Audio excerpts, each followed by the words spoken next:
brand new 767. Fuel pressure? Why would that be? How come I have no instruments? A catastrophic failure at 26,000 feet. Winnipeg, Air Canada 143. Air Canada 143, go ahead. Just lost both engines. Holy cow! I'm talking to a dead man. How far are we from Gimli? You're approximately 12 miles from Gimli right now. I guess I'll just slip it. The crew is out of options and running out of time. They're at the controls of a 95-ton jet that's quickly falling from the sky.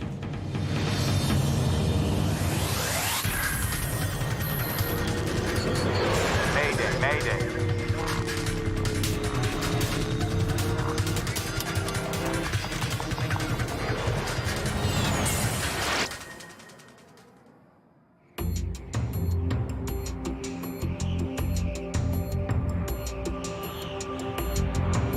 In placid skies over central Canada, Air Canada Flight 143 is just past the halfway mark of its journey from Montreal to Edmonton, Alberta.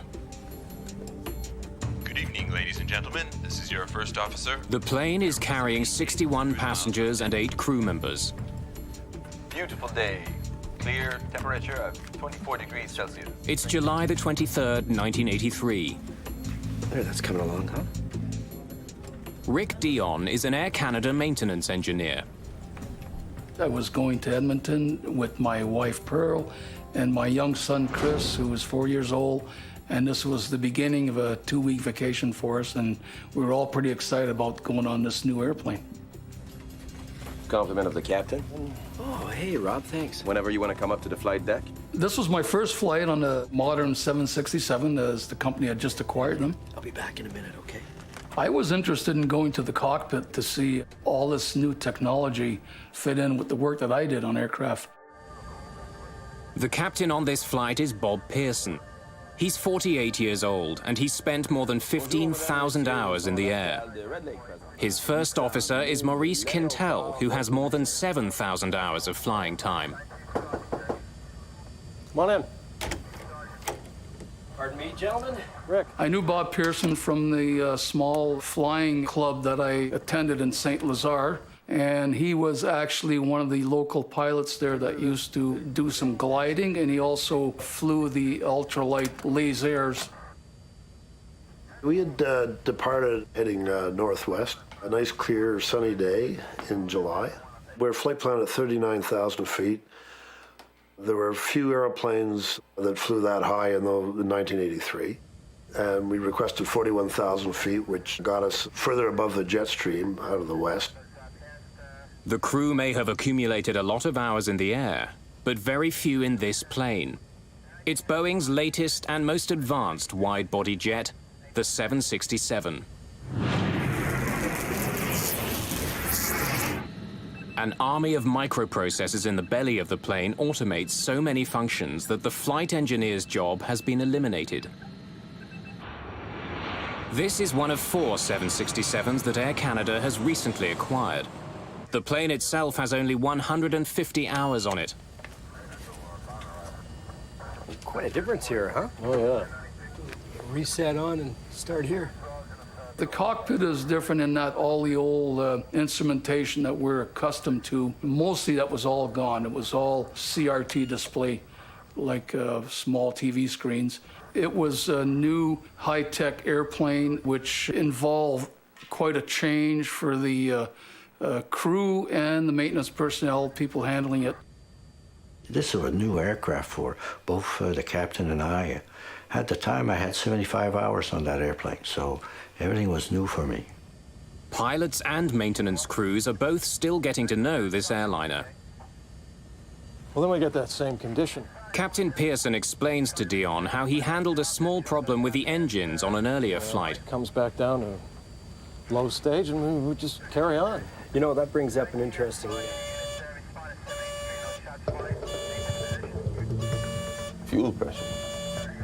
Why would that be? Whoa. A warning alerts the crew to critically low pressure at one of the plane's fuel pumps. Something's wrong with the fuel pump. The 767 has 3 main fuel tanks, 2 in the wings, which are always used, and 1 in the center, only used on long-distance flights. Electric fuel pumps draw fuel from each tank and feed it to the plane's 2 engines. The low-pressure warning could mean that one of the pumps needs maintenance, but it could also be a more serious issue, a lack of fuel to be pumped. That forward fuel pump. It's just a bloody pump failing, I can tell you that. Another low fuel pressure warning sounds, this one from another fuel pump on the plane's left side. Pearson's flight management computer tells him he should have plenty of fuel for the remainder of the trip. The 767 also has separate digital fuel gauges, but on this flight those gauges are out of service. The warnings don't make sense. It got a little more interesting when the second fuel boost pump light came on for that tank, which was the left tank. This seemed quite abnormal, that 2 pumps would fail in a brand new airplane. We had some kind of a problem that we didn't understand. What would your assessment of that be? My own personal thoughts? You might be low on the left tank.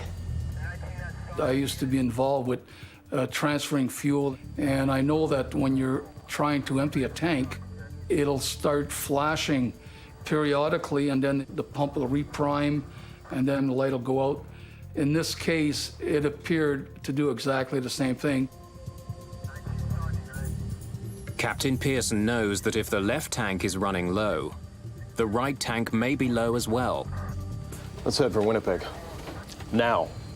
Pearson wants to land as soon as possible in case he is running out of fuel. The crew is still more than 700 miles away from their original destination, Edmonton, Alberta. The nearest major airport is Winnipeg, Manitoba, a mere 120 miles away. We're showing lots of fuel on board on our flight management computer and 3 normal fuel checks, cross-checked with our fuel on our flight plan. So we elected to divert the flight to Winnipeg, where Air Canada has a main maintenance base. Winnipeg Center. Air Canada 143. Air Canada 143, go ahead. Ron Hewitt has 20 years' experience as a radar controller. Yes, sir, we have a problem. We're going to requesting direct Winnipeg. Air Canada 143 cleared. Take position, direct Winnipeg. You are cleared to maintain 6,000, descent, your discretion. Send to 6,000 his discretion, and that was it. He didn't tell us what the problem was, and it's none of my business. Give him what he wants, get everybody out of his way. That's about what we do. Okay, we're out of 410. Pearson now begins to descend from 41,000 feet. Oh man, they're all going out, eh? The low-pressure warnings are spreading to more and more of the fuel pumps.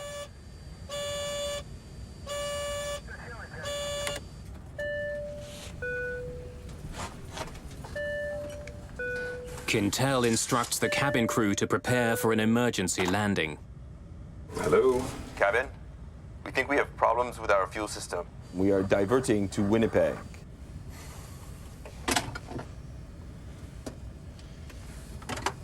All flight attendants to front galley, please. I hope this is just false warnings. Rick, can you think of anything we haven't done? No, I can't, Bob.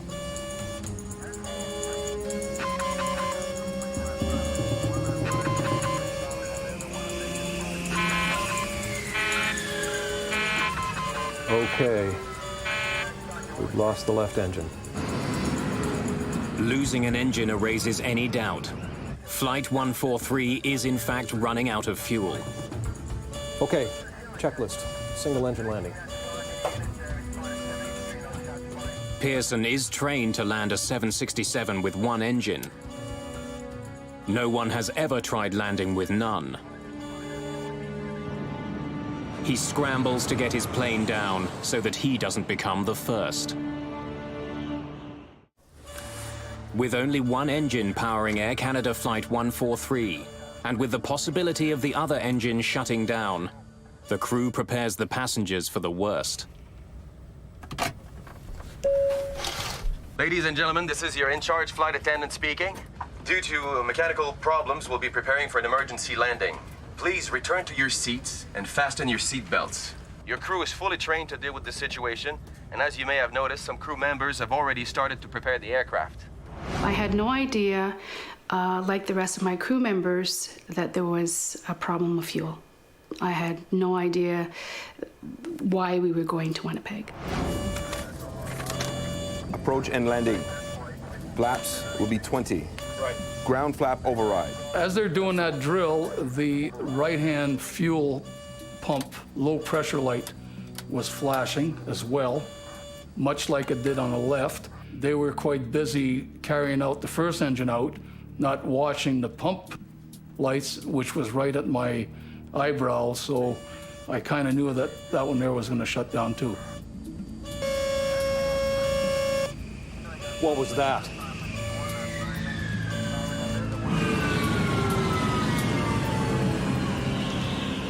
Very shortly, we will begin giving you instructions.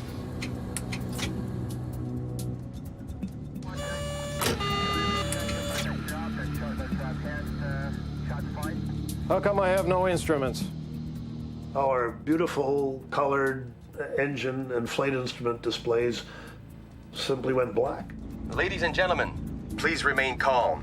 Please follow our instructions. Refrain from smoking and put your chair back in the upright position. Secure your seatbelt tightly against your hip. It's exactly what Pearson had feared. He's lost both engines. At 26,500 feet, still 75 miles from the nearest major airport, he's out of fuel. Winnipeg, Air Canada 143. Air Canada 143, go ahead. Just lost both engines. When both engines shut off, I think he said, "Holy, I'm talking to a dead man." We were trained in the simulator to handle a single engine failure. We had never practiced, and I don't believe most pilots ever get the chance to practice total engine failures. 143 just lost their engines. It's highly unlikely that anybody's going to survive this, because I could see them trying to make a turn and spinning in. An airplane's engines not only provide thrust, they also generate the power needed to manipulate the plane. It would be completely uncontrollable, but modern airliners are like a Swiss Army knife with one last blade hidden away. In the event of a loss of power, they automatically deploy the RAT, or ram air turbine. It's spring-loaded, and the propeller that drives this small hydraulic pump is about the size of a propeller you would see like on a little Cessna 150. And this arm catapults down into the slipstream. This propeller starts to turn, drives this hydraulic pump, and it gives you basic systems. I was pretty quiet, flying without motors. Pearson knows that time is running out. He needs directions to the closest landing strip. 143, this is a mayday, and we require a vector arm to the closest available runway. 143, we copy that all okay. But the loss of the plane's engines has had an unexpected consequence at air traffic control. They're gone. They were right here. We've lost him. He's dropped off the screen. I need primary radar.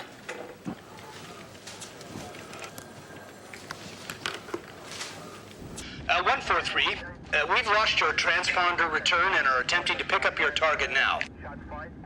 We work on transponder, it's called secondary radar. We take the pilot signal to paint the aircraft.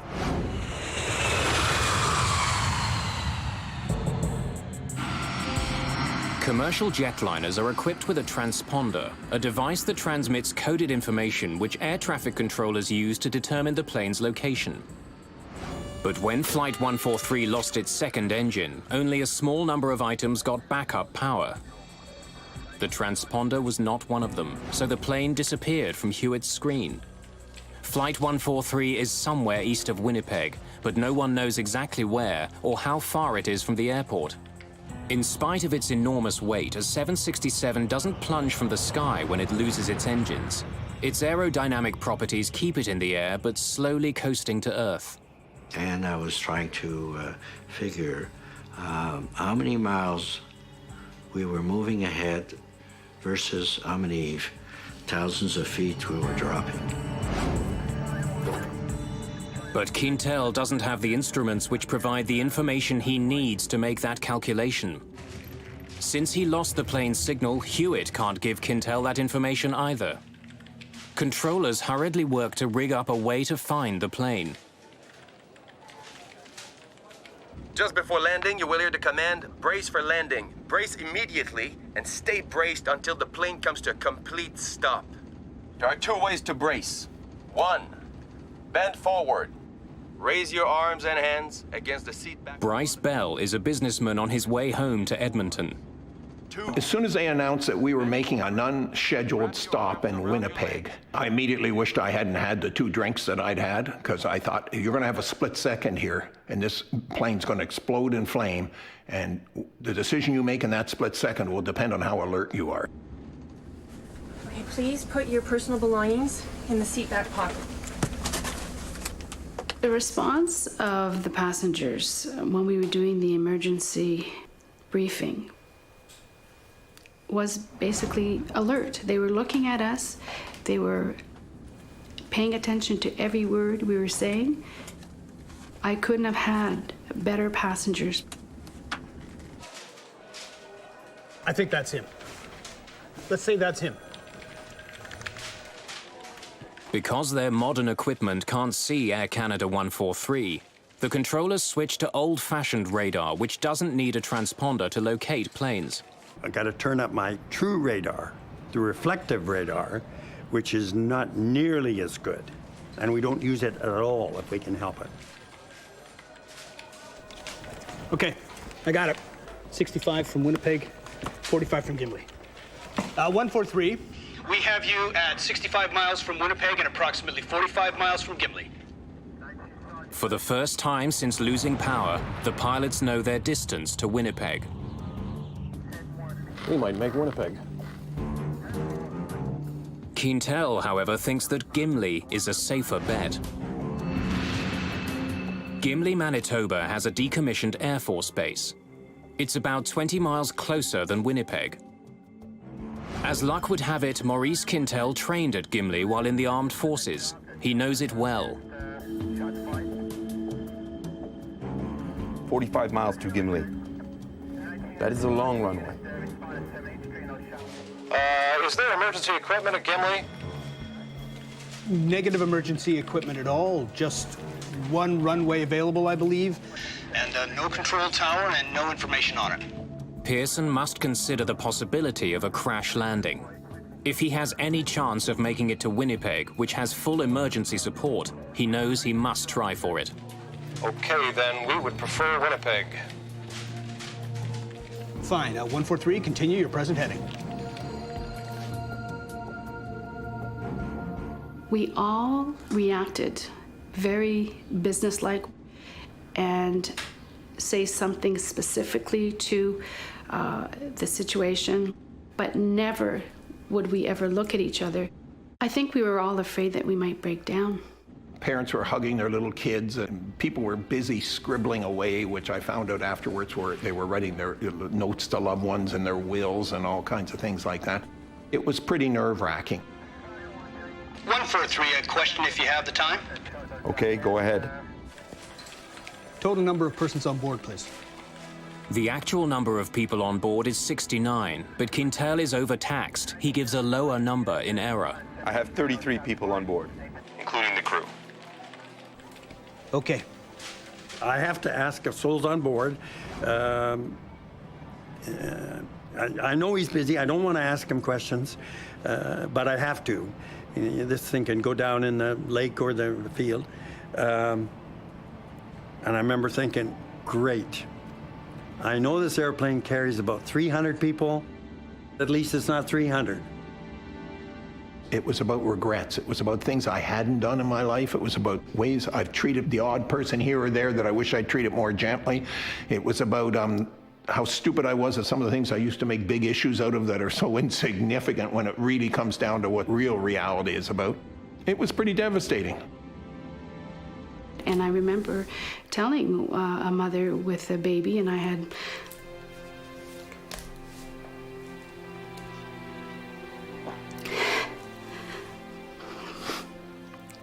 my daughter Victoria, and telling this woman that it was going to be okay. And I did it. I was so proud of myself that I could be so straight with her and tell her that it was going to be all right and really look at her in the eyes. Okay, and how far from the field are we now? You're 35, correction, make that 39 miles from Winnipeg. Roger. Now that controllers can see Flight 143 on radar, they can provide Quintel with the information he needs to figure out if he can glide as far as Winnipeg. Roger, what is your altitude now? 8.5. 8.5. About 8,500 feet above the ground, Captain Pearson can see his destination. Winnipeg's airport is less than 35 miles away. We're visual. But the news from Quintel is not good. Bob. Morris was calmly keeping track of our distance by input from Winnipeg Air Traffic Control and our altitude, and calculated our profile and came to the conclusion that we might not make the runway in Winnipeg. We can last maybe another 20 miles. We're not going to make Winnipeg. Quintel has calculated that at the rate they're falling, they would hit the ground a full 15 miles short of the runway. How far are we from Gimli? You're approximately 12 miles from Gimli right now. Where is it? Which way is he moving? On your right. Turn right to a heading of 345. I would say you have 10 miles to fly. Okay, fine. We're gonna go there. I'm gonna go check on my family. You guys don't need me up here right now, huh? No, we're okay.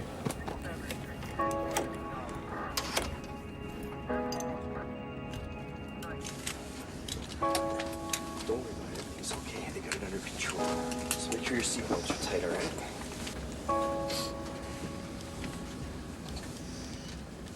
When I went finally to sit down in my seat, this is where I thought, wow, you know, this is it.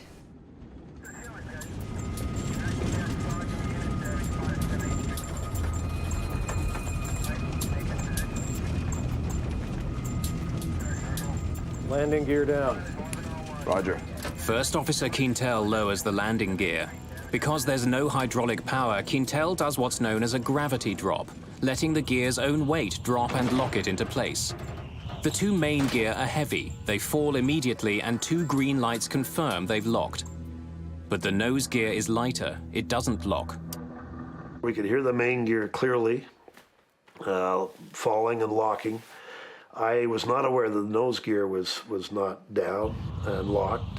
It was sort of a last minute, and if it's something that you cannot control, you don't talk about it, you don't mention it, you know. The main thing was bring the aircraft on the runway. 5 miles to touchdown. Roger. We have the field in sight. 5 miles from Gimli, Pearson and Quintel finally see a runway they can land on. But there's a problem. We're too close, huh? It's going to be too steep, too fast.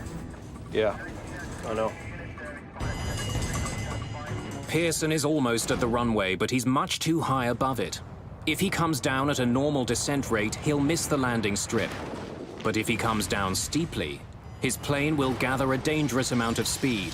He won't be able to stop before the end of the runway. The normal approach, we have leading edge and trailing edge flaps, which allow us to slow the airplane down and fly at a slower speed safely. We did not have those flaps as they run off the main hydraulic system. So what are we going to do? So we discussed, we had two possibilities. One of them was to do a 360-degree turn and lose the excess of altitude. On the other hand, I thought it would take about 3 minutes, and we were already descending at the rate of 2,500 feet a minute. Only about 3,000 feet above the ground, the plane doesn't have enough altitude to make a full circle. It would hit the ground before making it back to the landing strip. Pearson chooses a second option. Well, I guess I'll just slip it.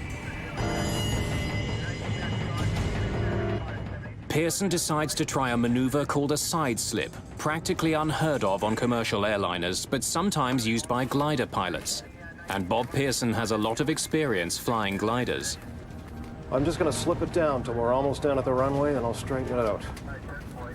Okay. Side slipping involves what's known as crossing the controls. Here we go. Pearson plans to force the aircraft into a sideways freefall, allowing it to drop quickly without increasing its forward airspeed. Pearson has never actually performed a side slip in a glider, but he's attempting one now in a Boeing 767. The only way that I could control our speed and our descent profile with the runway was to induce drag in the fuselage by cross-controlling the rudder and the elevators on the tail and the ailerons and the wingtips, and cause the aircraft into a crab configuration. Then I could vary that to increase or decrease our speed or increase or decrease our descent rate. Pearson controls the plane's descent by using his rudders and ailerons to change the angle of the plane. Crossing the controls involves tipping the wings in one direction, but turning the aircraft in the opposite direction, pushing it sideways into the oncoming air. As Flight 143 begins to drop towards the Earth, Quintel is about to discover something he did not expect. The runway he trained at 15 years ago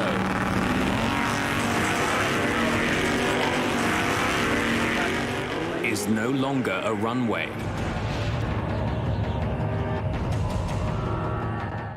Captain Bob Pearson is out of fuel, out of engines, out of options.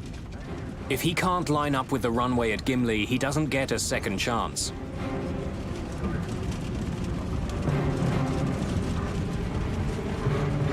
Pearson turns the yoke left and pushes the rudders to the right. The plane slips to its left. We're sitting in the center, which is the heart of the airplane where it starts, so it's pretty solid there.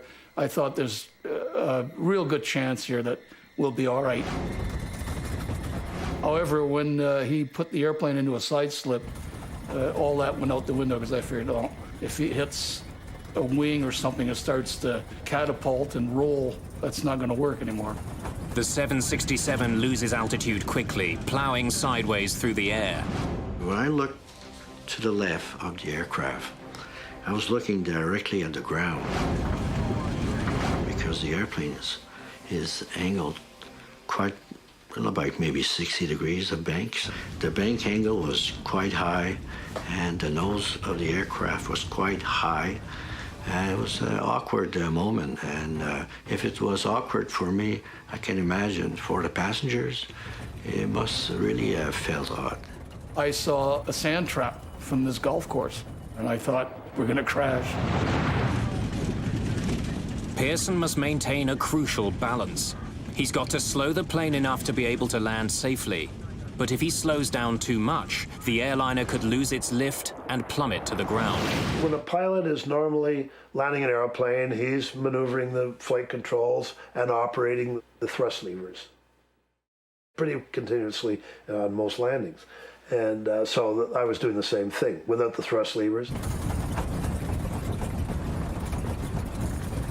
This is where I thought of my daughter, Victoria, being alone with my husband and how he was going to cope with our daughter and how she was going to cope without having a mom.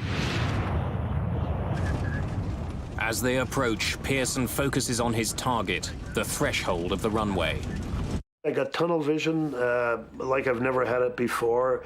It was just our speed and our relationship with the threshold of the runway. But now, only hundreds of feet from the ground, Quintel sees that their troubles are far from over. The Gimli landing strip has been converted into a drag racing strip. Today is Saturday, and it's not just a race day. It's a family day on the Gimli Strip. Racing is done for the day. But the airfield is filled with members of the local sports car club, camping out with their families for the weekend.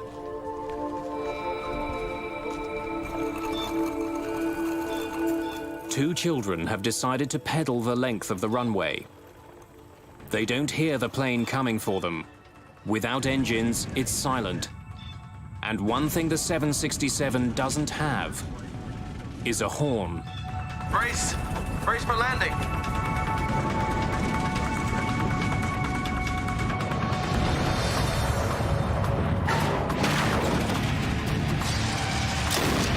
The nose hit with quite a bang on the runway. Sounded like a shotgun going off at our feet. The front landing gear gives out immediately. Pearson brakes hard. 2 tires blow out. The bottom of the right engine scrapes the runway. I was a robot. There was just no emotion at all. Finally, Pearson sees what's in their path. And I looked up and I could see 2 boys on bicycles. They must have been probably about 1,000 feet down the runway from our position when I saw them. And then at one point, I can see he raised his head and he's surprised. Here's this big aircraft. I can still remember the look of terror on their faces. So they were close enough for me to see that. With no nose gear to steer with, Pearson's only hope of driving the plane left or right is by varying the brake pressure on the 2 main landing gear. That's when my heart started to pitter-patter a little bit. The kids panic and try to outrun a plane that's traveling about 200 miles an hour. I knew I couldn't take the airplane into these boys, and I was going to take it off into the grass on the right side. There were campers along the west side of the runway that I didn't notice until after we'd touched down, and the nose was on the ground, and I can still remember out the left side, people standing by their barbecues. Dino Calvert is at the track with his friends for a weekend of racing. One of the gentlemen in the pits suddenly jumped in his car and he took off. And I thought, well, you don't drive like that in the pits usually. And I looked up and all I could see was smoke rising. Pearson does all he can to stop the plane in time. Holy crow!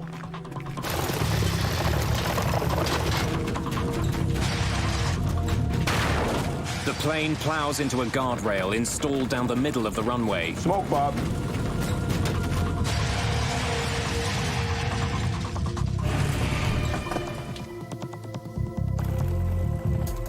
"17 minutes after running out of fuel, Air Canada Flight 143 comes to a final stop on the ground. Yeah? You okay? Somebody yelled, Yahoo or something, and then people started applauding. And we were so grateful. We made it. When you believe that you're going to crash, you do believe that the airplane is going to break apart, you're going to have fire. Evacuate! Evacuate! Evacuate! All right, let's go. We got to get up. Thick smoke is quickly filling the cabin. The crew doesn't take any chances. They want everyone off the plane as quickly as possible. There was a sense of joy, and then a panic, kind of.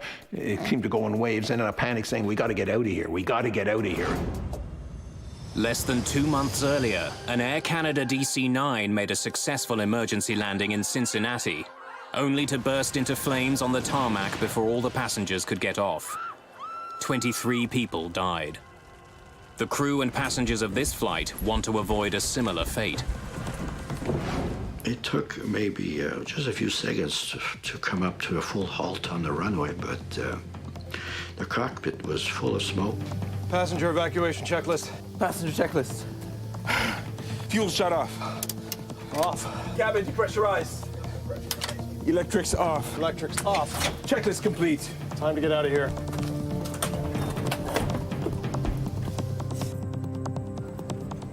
Come on, guys, get some fire extinguishers. We grabbed the fire extinguishers on our way, and you never go to a fire at a racetrack without having a fire extinguisher with you. And we ran up towards it. The doors open up, and you see the chutes come out, sort of like a spider growing legs. The plane ended up eventually standing almost what appeared to me to be almost on its nose. When I opened my door and I saw that the chute was so steep, I thought, oh my goodness, how do I get these passengers to go down? Due to the nose-down angle of the plane, the two rear slides don't reach the ground. 10 people are slightly injured during the evacuation, most of them coming down the steep rear slides. I heard on the west radar frequency, he said, one of the 767 says, he's down okay, he's in one piece, and that's when our cheer went up. I said, okay, because all of these people were going to sleep in their own bed that night.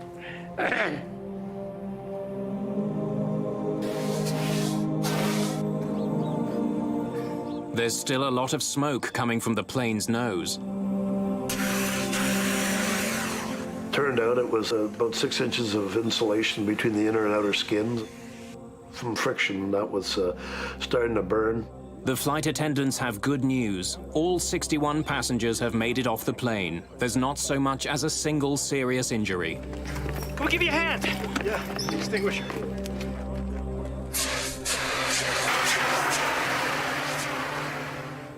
Bob Pearson has done what no one has done before. He's safely landed a 767 with no engines, gliding to safety for more than 26,000 feet.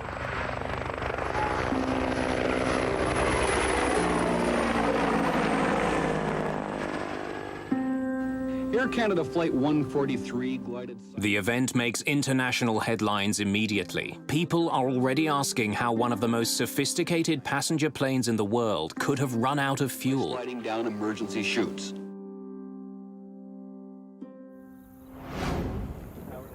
By the next day, the investigation has already begun.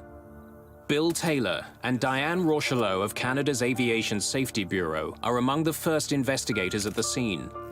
I was a junior mechanical engineering at the time. I had been working for Transport Canada for a year. Going to the field for the first time was very exciting. It was new. It was a major aircraft. Once we got into the fuel quantity indicating system, I actually left Diane to deal with the specifics of the computer system. First, Bill Taylor needs to confirm what everyone has been telling him, that the plane is out of fuel. Investigators drained the tanks, collecting less than 17 gallons of fuel. The 767 can hold almost 24,000 gallons. It's like having 5 tablespoons of fuel in a mid-sized car. Taylor next needs to examine the possibility that the fuel leaked out during the flight. The other checks involve looking for any evidence of fuel having been lost. I even went so far as to go into what they call the dry bay of the aircraft. I'm a bit claustrophobic, so I really wasn't too enthused about going up in there, but I crawled up and had a look around with the flashlight and confirmed that there was no evidence of fuel having been lost in there. That leaves Taylor with only one conclusion. Flight 143 took off without enough fuel. Now investigators need to find out why. It's in one piece. Diane Rochelot begins looking for the answer to that question in the plane's sophisticated electronics bay, located beneath the cabin. The 767 was a newer type aircraft, and it did have a lot of computerized system, and I guess back in 1982, these were coming onto the market at a fast rate, and they were newer types of electronic system.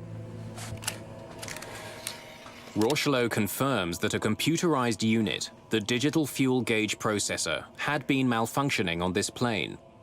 There was no spare in Montreal, so it couldn't be replaced. Rochelot takes the component for testing. It was decided early on that the unit, the fuel processing unit, would be taken to the manufacturer, Honeywell, in Indianapolis for testing. And I was tasked with taking the unit. So we went through all the testing procedure. And then at one point, we did discover that there was a malfunction with the unit. During the testing, we went more and more in depth, and we found out that one of the circuit, it's called an inductor coil. It was a very, very small part, and it was encapsulated at manufacture, and encapsulated means it's covered with plastic. You cannot visually see it because it's now covered with plastic, and you can't see the inductor coil itself.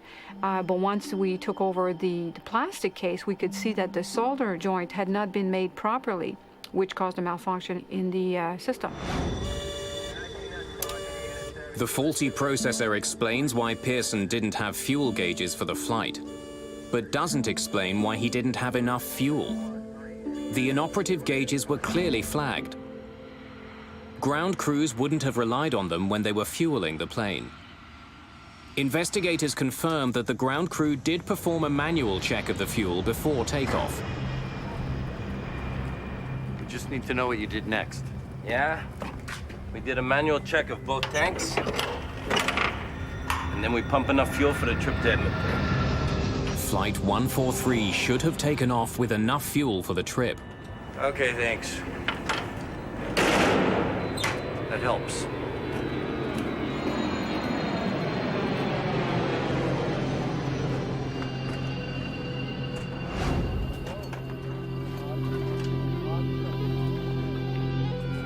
Investigators now have to figure out how one of the world's most advanced jetliners took off with half the fuel necessary for its flight.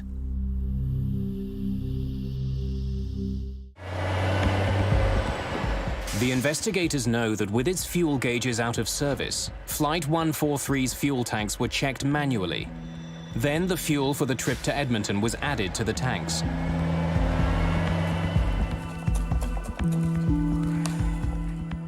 But before the plane could be given more fuel, a crucial calculation had to be carried out. Pilots need to know the weight of the fuel on their plane. But fuel trucks pump jet fuel by volume.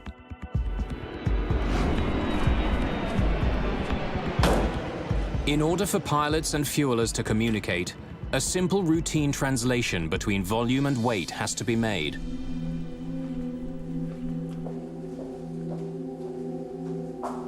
Thank you.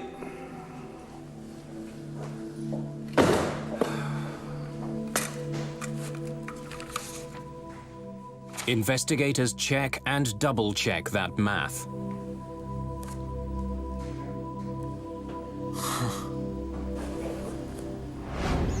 The fueling records from the day of the accident provide the answers they've been looking for.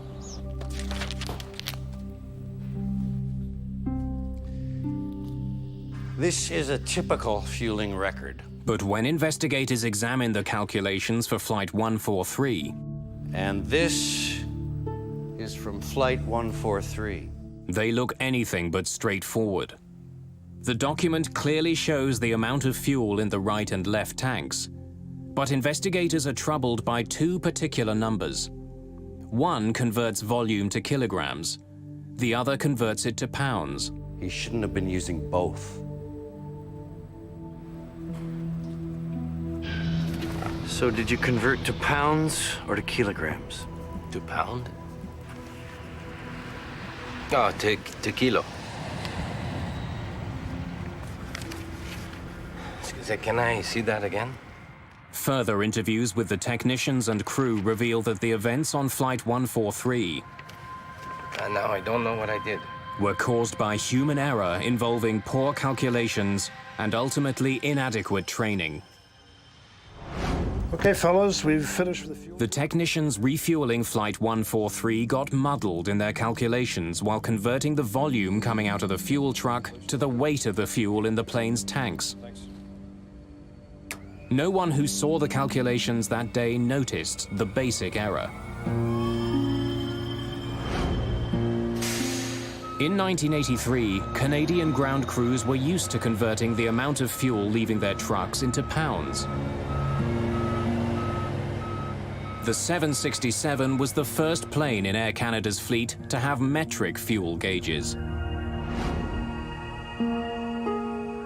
Its fuel should have been measured not in pounds, but in kilograms, which requires a different calculation.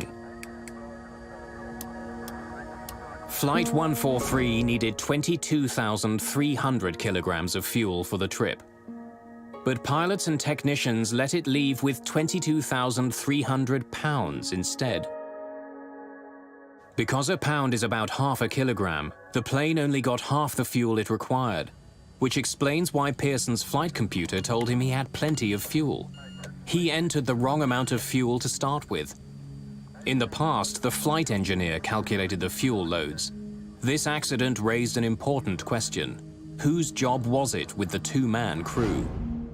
Better training is definitely an issue in an incident such as that.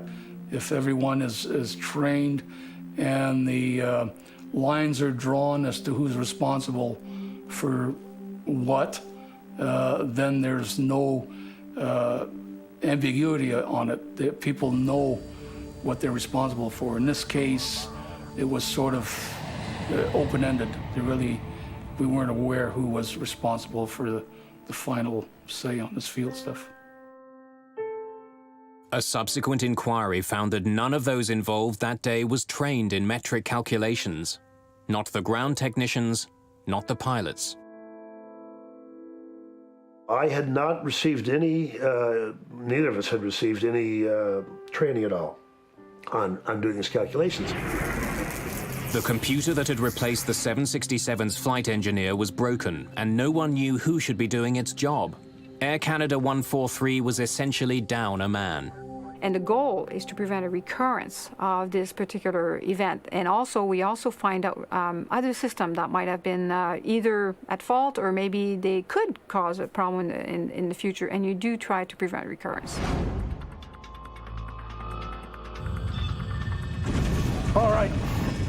It took a string of mechanical and human failures for Flight 143 to run out of fuel. But another failure that day may have saved some lives. If the plane's nose gear had not collapsed, it would have taken Pearson much longer to stop. The plane could have slid into the people who were at the strip that day, which would have had catastrophic results. There could have been more injuries or even loss of life. Pearson and Quintel were partly blamed for their roles in the incident.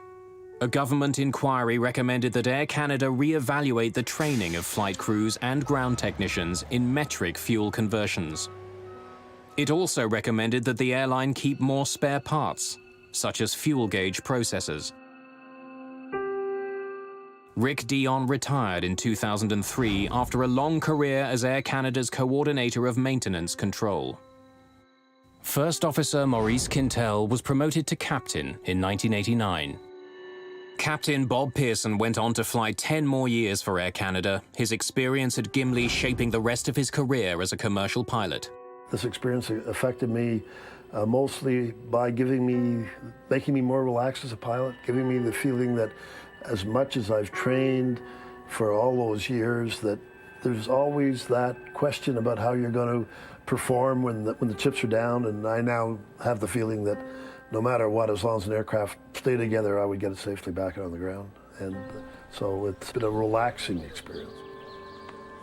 It's the knowledge that you know under stress you can perform. Before that, you don't know. You just hope you will, and you train for it, but you never know. With the things that they had to deal with was magnificent. I think that got proven in the simulator in Vancouver. They tried out this same circumstances with several crews, and they all crashed. Probably the most important thing that came out of it was a realization that when something new is introduced, special attention and training needs to be accomplished for people to be aware what they're dealing with. When we had landed and the airplane was all in one piece, I thought, wow, I got another chance to fly again. Because of a tragedy like that, once you take your deck of cards and fire it in the air, you're truly free. And I guess from that point of view, Gimli could, I find it very difficult to say, but Gimli was maybe almost the best thing that ever happened to me, next to meeting my wonderful wife and marrying her. 2 days after the landing at Gimli, Air Canada's 767 was back in the air on its way to Winnipeg for repairs. A quarter century later, that same plane is still in service, and it still carries the nickname that Bob Pearson earned it, the Gimli Glider. A crowded 747 has disappeared over the Atlantic. Variant is not showing up. Pieces are found scattered on the ocean's surface.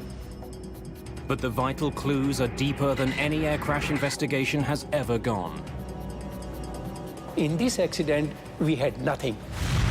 It was just mind-boggling.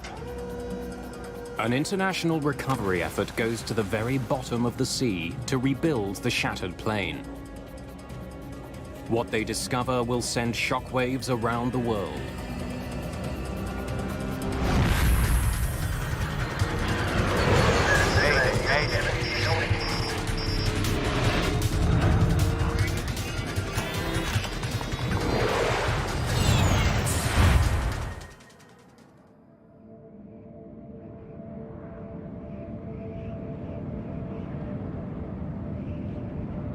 Early morning, June the 23rd, 1985. A 747 flies across the Atlantic Ocean, 9.5 kilometers above the water. The jumbo jet is nicknamed Kanishka, after an Indian emperor. And Air India promises passengers it will be a palace in the sky. Indian hospitality is something that the culture prides itself on, and you do experience that when you fly Air India. The colors are rich and warm inside. It's your gateway to India. On its way from Canada, the plane is heading to London, England, before continuing on to New Delhi. It's been in the air for 4.5 hours.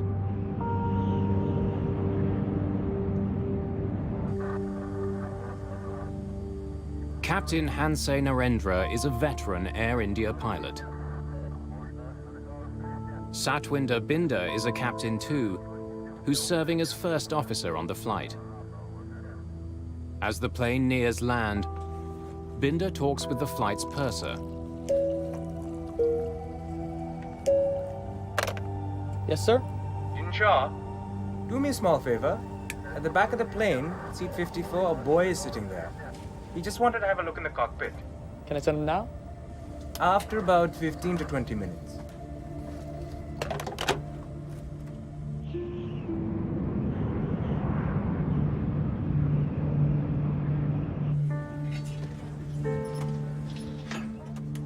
There are 329 people on board, including passengers and crew. Many of them are flying to India to visit family or friends.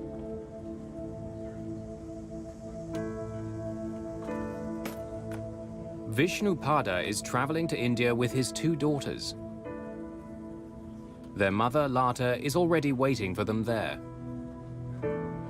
We had decided that it would be the ideal year to take an extended vacation in India as a family. 6 minutes after 8 in the morning, co-pilot Binder makes radio contact with air traffic control in Ireland. Shanwick, Air India 182, good morning. Station calling Shannon. Go ahead again, please. Thomas Lane and Michael Quinn are working at the Shannon Control Center. Air India 182 is 51 north, 15 west at level 310. Estimate FIR at 0735. Air India 182, Shannon, roger. Cleared for London, flight level 310. Air India 182 is cleared to London, maintain 310. You want to come up front now? Yeah. Okay. Let's go.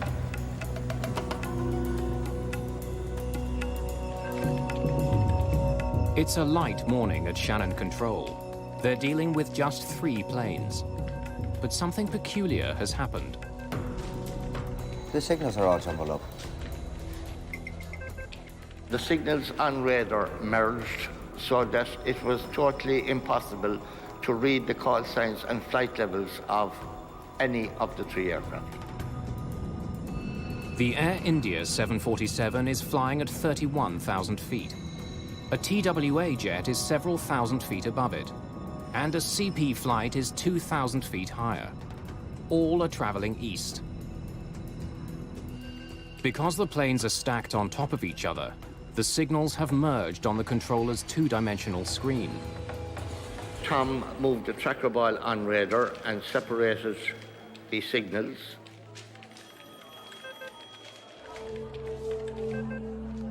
Two of the planes reappear on the radar, but the Air India flight has vanished. Air India's not showing up. Hold on a minute.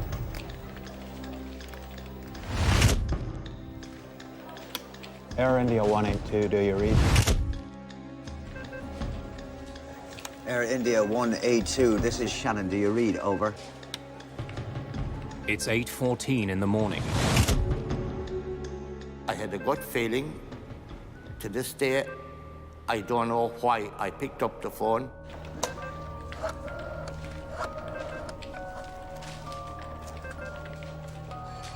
Yes, it's Michael Quinn at Shannon.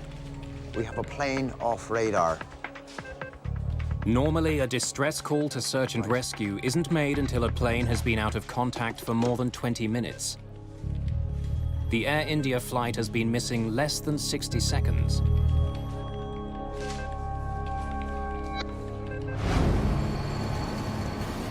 Several ships in the area begin searching for signs of the plane. Its last known position is some 290 kilometers southwest of Cork. Just 2 hours after the plane disappears, a Canadian-owned cargo ship in the area confirms the worst. The first pieces of wreckage are discovered. Uninflated life rafts are spotted bobbing in the cold Atlantic. Then bodies are seen. It's quickly clear that no one has survived. In India, Lata Pada is waiting for her husband and 2 children to arrive when she hears the news from her brother. He sat me down and told me that, something terrible had happened. I was just in total shock, and, part of me was trying to digest the information, and part of me was trying to imagine if indeed the worst had happened, how I was going to continue my life without them.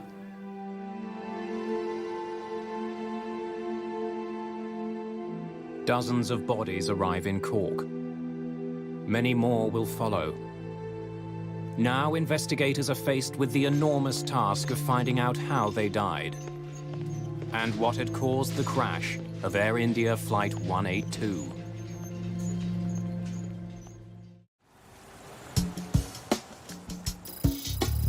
"130,000 people live in the city of Cork.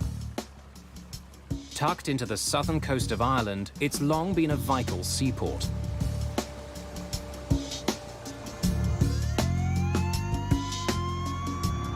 On June the 23rd, 1985, a gruesome cargo begins arriving at the city's docks. Just hours after Air India Flight 182 crashes into the sea, bodies and wreckage are brought in by boat. Dr. Cumin Doyle is a pathologist at the Cork Regional Hospital. The first bodies arrived at 4:45 p.m. on that Sunday afternoon, and at 12 midnight we had 130 bodies. Doyle and his team will examine the bodies to see if they can find any signs of what caused the crash. It's an enormous undertaking for everybody involved, the hospital personnel, the police, the Navy, the Army, and pathologists like ourselves, but we just had to get on and do the job.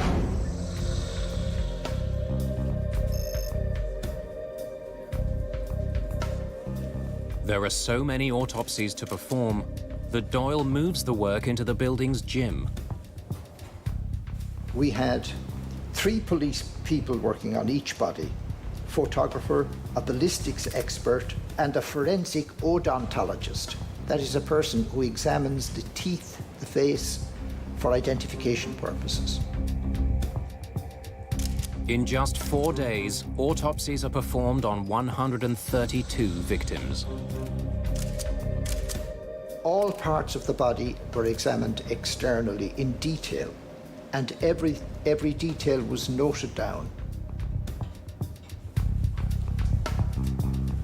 We were looking, of course, for the causes of the fatalities. Doyle makes a telling discovery. Almost all the victims died in the air. Only 2 of the bodies showed signs of drowning, which indicated that the others were not breathing when they hit the water.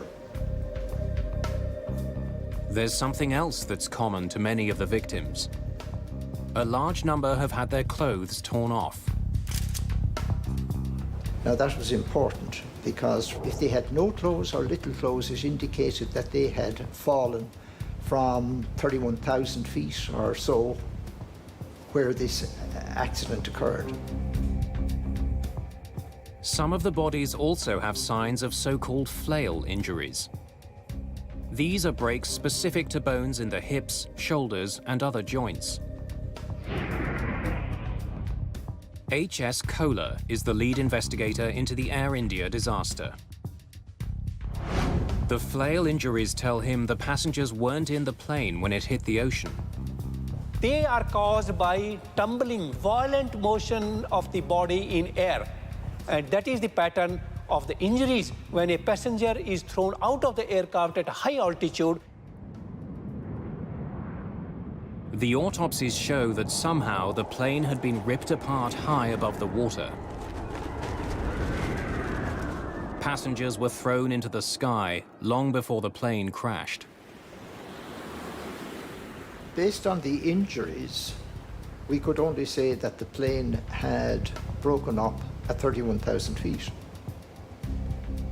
We couldn't say what the cause of the breakup was.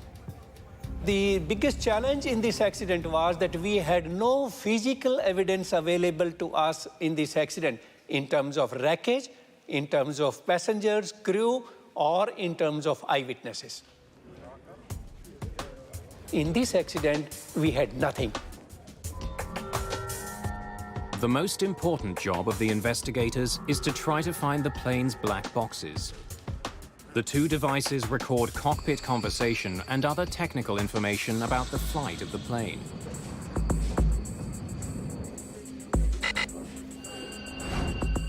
The recorders have radio beacons which send out a signal at a designated frequency.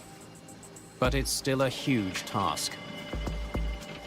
The boxes are more than 6,500 feet below the surface, and the radio signals last just 30 days.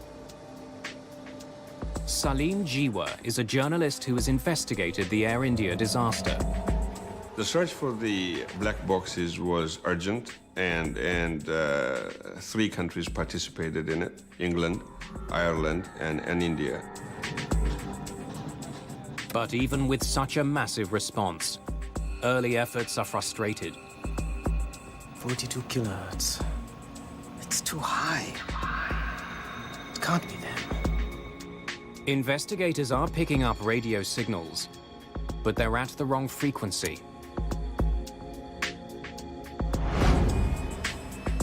As the search continues, H.S. Kohler and his team study the maintenance history of the plane. They want to know if an undetected flaw had caused the jet to come apart in flight.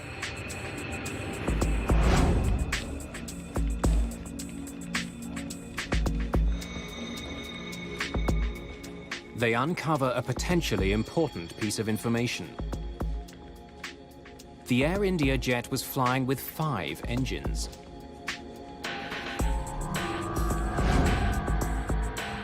A 747 normally has 4 engines, but it can carry more. The plane was designed so that it could transport a malfunctioning engine beneath its wings. Ground crews can mount the engine to a bracket on the plane.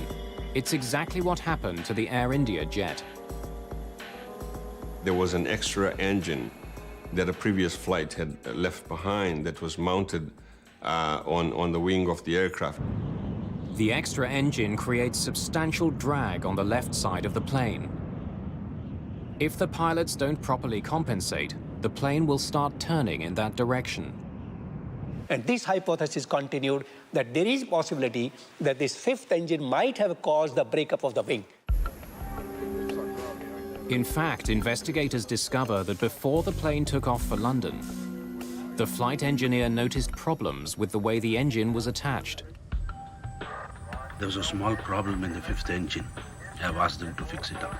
All right. Investigators also learned that some internal parts of the extra engine were taken out and stored in Flight 182's cargo bay. They are so enormous that pieces of the cargo door were removed to make the job easier. Some of the other parts of the engine went into the rear of the aircraft. Aircraft such as the 747 can handle this quite easily. It's routinely done.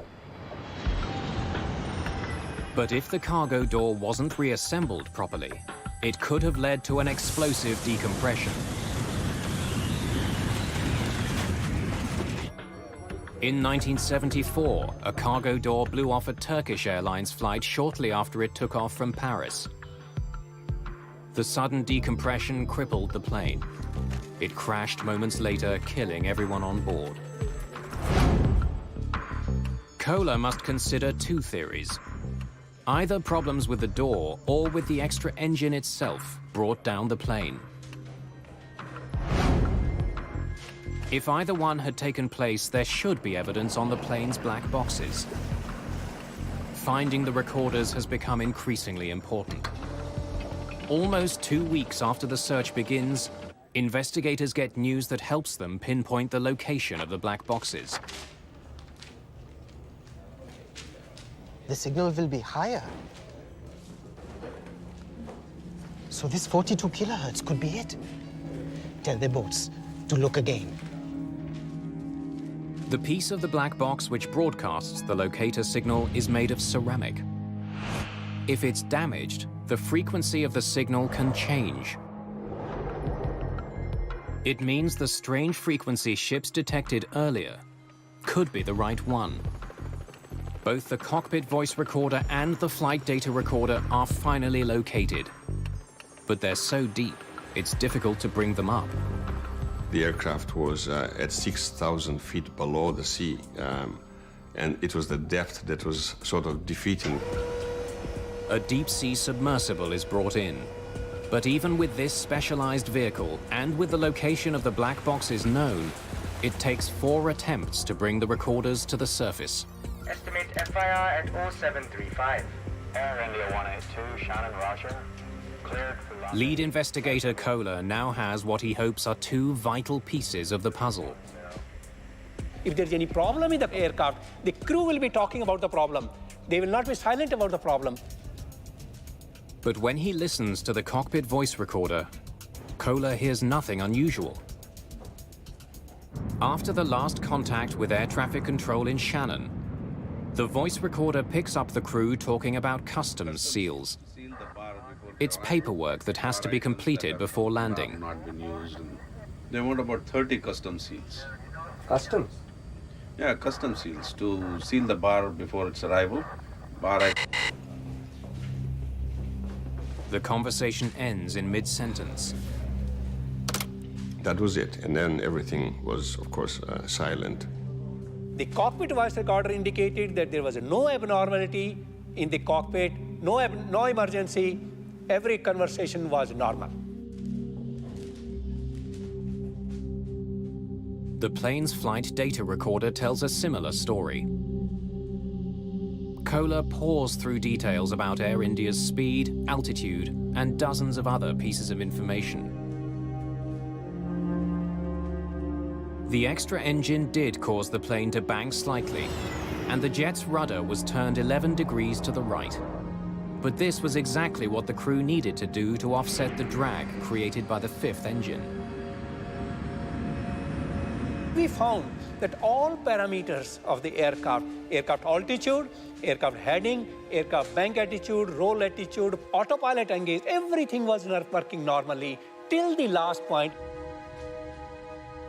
After analyzing both black boxes, Kohler can't find any evidence that the plane was in trouble before it suddenly disappeared from radar. But the very lack of evidence does suggest something. Both recorders get their power from the plane's engines. Both stopped at exactly 14 minutes and 1 second after 8 in the morning. Since the recorders stopped working at the same time, the problem on the plane had to be catastrophic enough to sever the jet's electronic system before the crew could react. Yeah, customs seals to seal the bar before its arrival.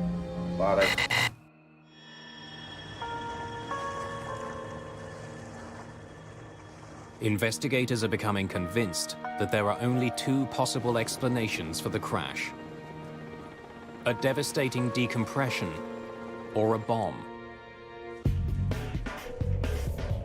They study the wreckage that's been found floating on the surface of the ocean, but it's just a small percentage of the entire plane. And none of it is helpful to investigators. It offers no clues to explain why the plane crashed. We knew there was no fire. We knew the aircraft was performing well. Everything was normal. There was no cockpit emergency, no warning. We got elimination of all the things, but we did not got the answer is what happened.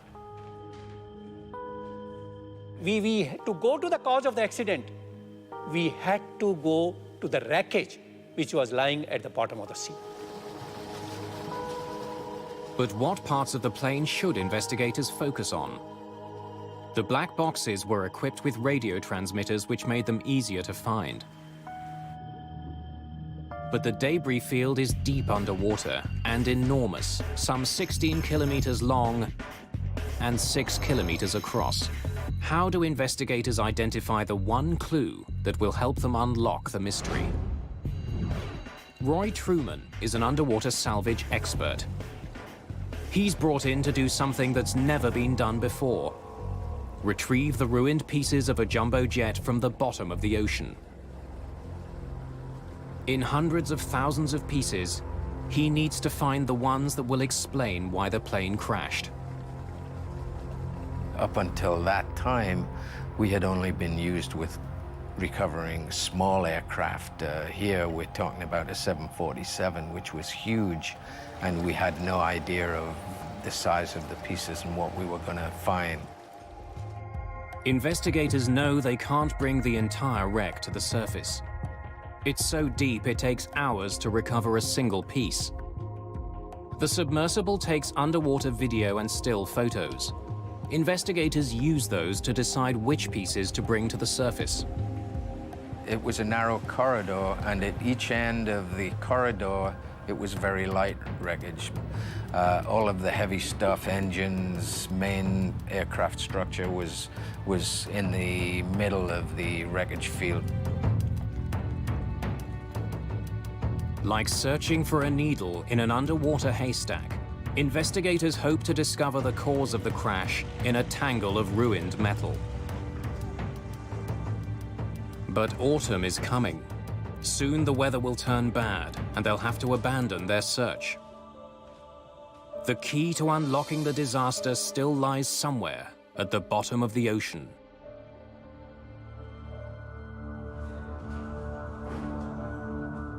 Investigators from India are scouring the ocean floor, trying to find out why Air India Flight 182 fell from the sky.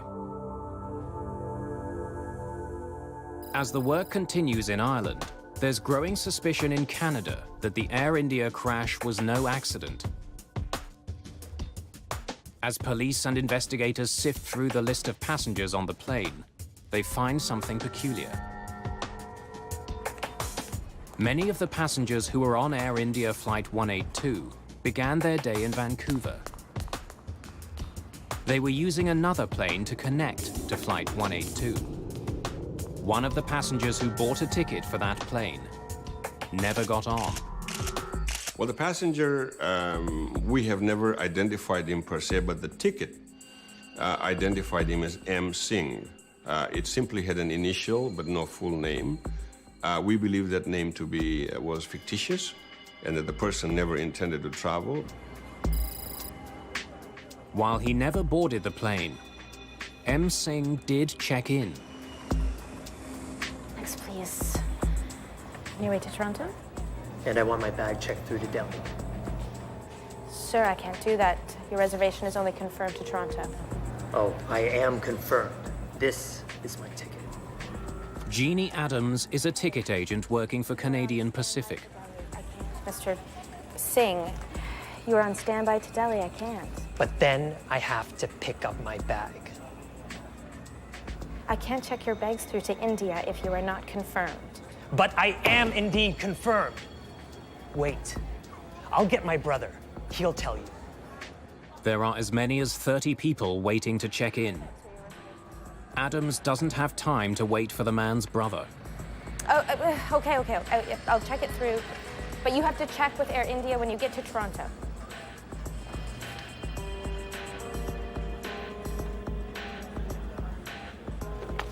Receipt is 10B. Even though Singh doesn't have a ticket taking him to India, his bag is checked straight through. His luggage is loaded, but no one notices that Singh never boards the plane that leaves Vancouver. She broke the rules as they were. She should not have allowed that to go through for New Delhi interline. But she was so bullied and so browbeaten by Mr. Singh in front of everybody else that I think, to her eternal sadness and heartbreak, she gave in. Singh's maroon bag didn't raise any concerns when it was loaded in Vancouver. Since the Air India flight was international, when the bag arrived in Toronto, it faced a more strict series of inspections. This is what it will sound like.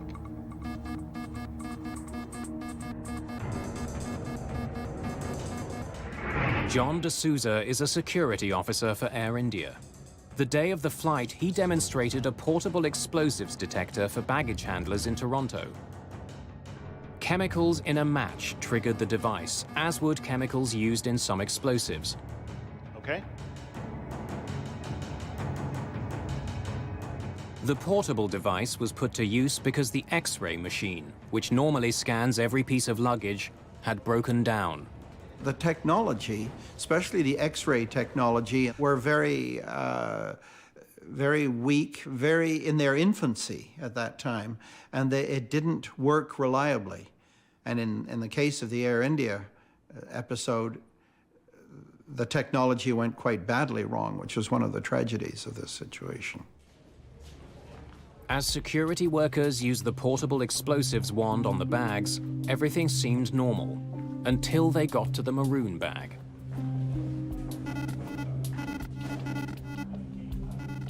The bag did trigger the device, but the sound it made was very different from the one workers heard during the demonstration.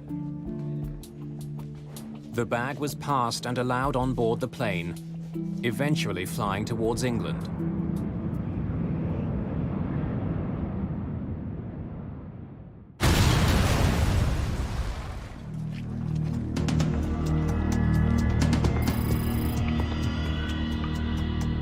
As Air India Flight 182 flies over the Atlantic Ocean carrying M. Singh's bag, an explosion rips through Tokyo's Narita airport.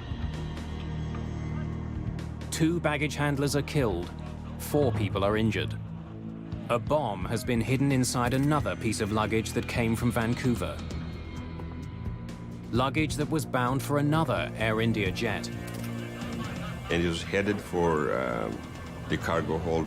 When it exploded on the ground, once it was put on, the bag was probably just thumped a little bit, and it exploded as the 2 Japanese baggage handlers were putting it on a conveyor belt. Just as on Flight 182, one of the bags being moved in Tokyo was checked in by a passenger who never boarded the flight. There was no X-ray machines in use at Vancouver Airport. There was nothing to stop that bag from flying to Tokyo. There's a disturbing connection between the Tokyo bombing and the Air India flight. The tickets for the men who checked both bags were bought on the same day by the same customer. The single crash of Air India Flight 182 has suddenly become part of a much larger story.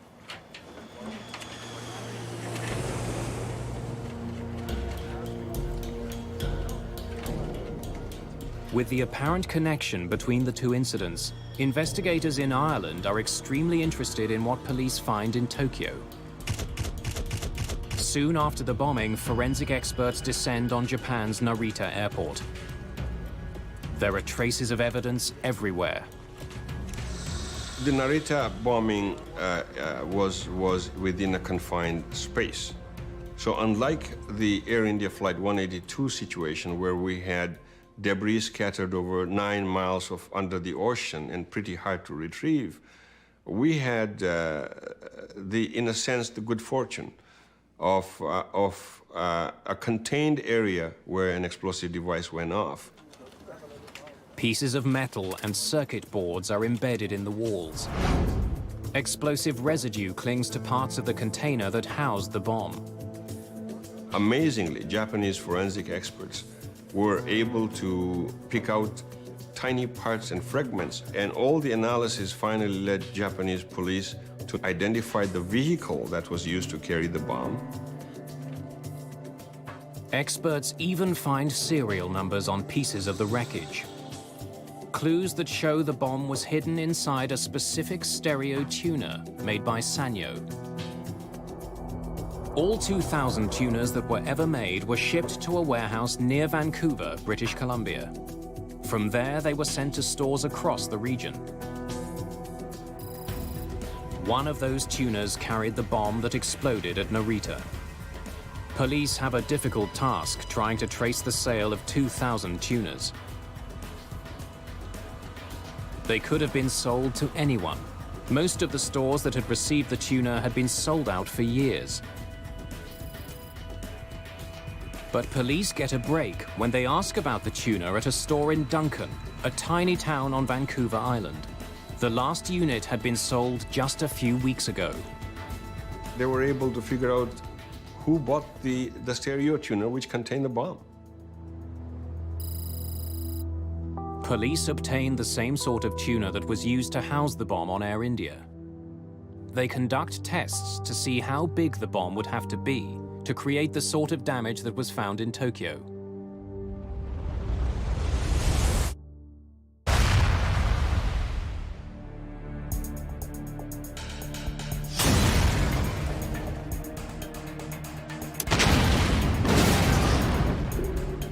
There was a progressive experimentation using dynamite to find out the extent of damage particular strands of dynamite would cause. They match the size of the tuner fragments made after each explosion with the fragments that were found at Narita. They discover that just a few sticks of dynamite were likely used in the Tokyo bomb. But could just 4 sticks of dynamite really bring down a jet? Once they discover just how powerful the Narita bomb was, police place it into a fully loaded luggage container.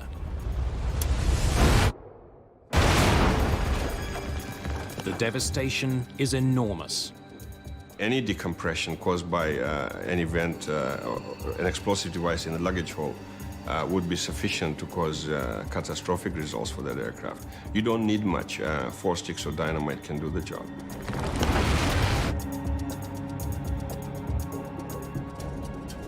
The cramped quarters of a cargo hold amplify the power of a bomb. Tests conducted at Penn State University show that the shock waves created from a bomb blast don't travel in just one direction, but reverberate inside a luggage container, building on each other, vastly increasing the initial force of the explosion. If a bomb had indeed exploded in the cargo hold of Air India, it would have caused enormous amounts of destruction. It's the sort of damage that should have left its mark on the remains of Flight 182. Investigators have a growing suspicion that this plane was brought down by a bomb. But they still have no proof. So the investigators were not only looking for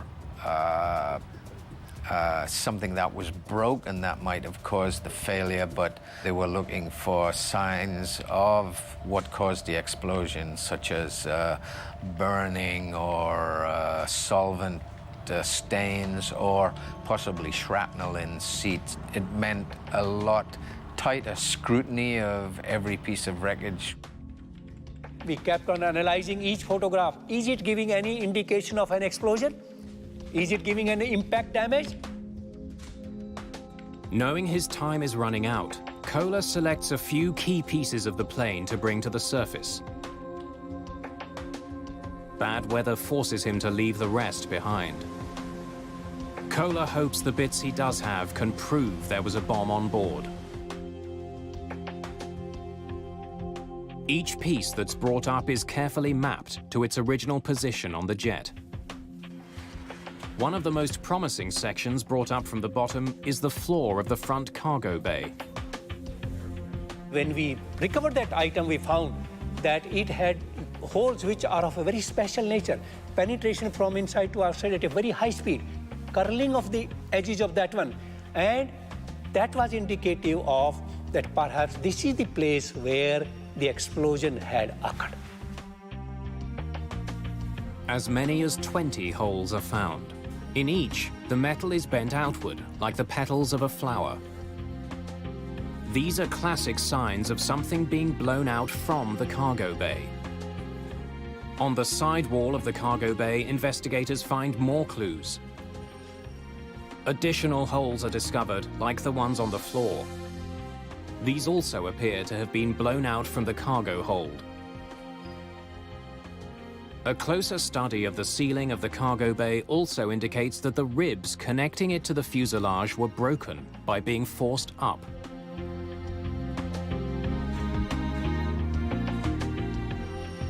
Investigators are convinced that the wreckage shows that a bomb had exploded in the forward cargo hold.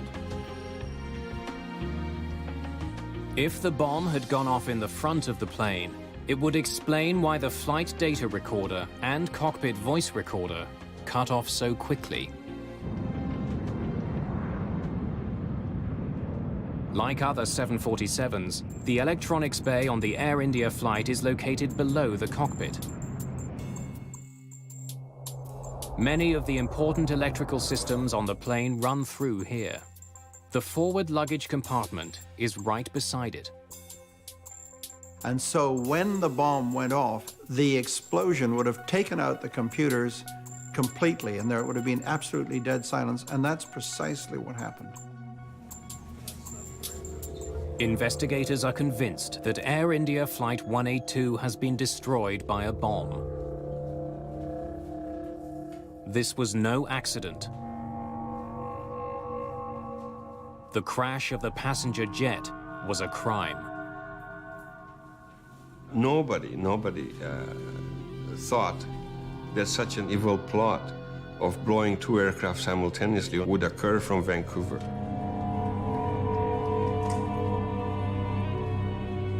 Exhaustive detective work creates a clear picture of what likely happened on board the Air India jet. In Toronto, M. Singh's bag is taken off the Vancouver flight and moved onto the Air India jet. It's put into a luggage container that's eventually placed at the front of the jet, right behind the plane's electronics bay. As the plane sailed over the Atlantic Ocean, the crew had no warning that a bomb was ticking down to disaster. They want about 30 custom seals. Customs? Yeah, custom seals to seal the bar before its arrival.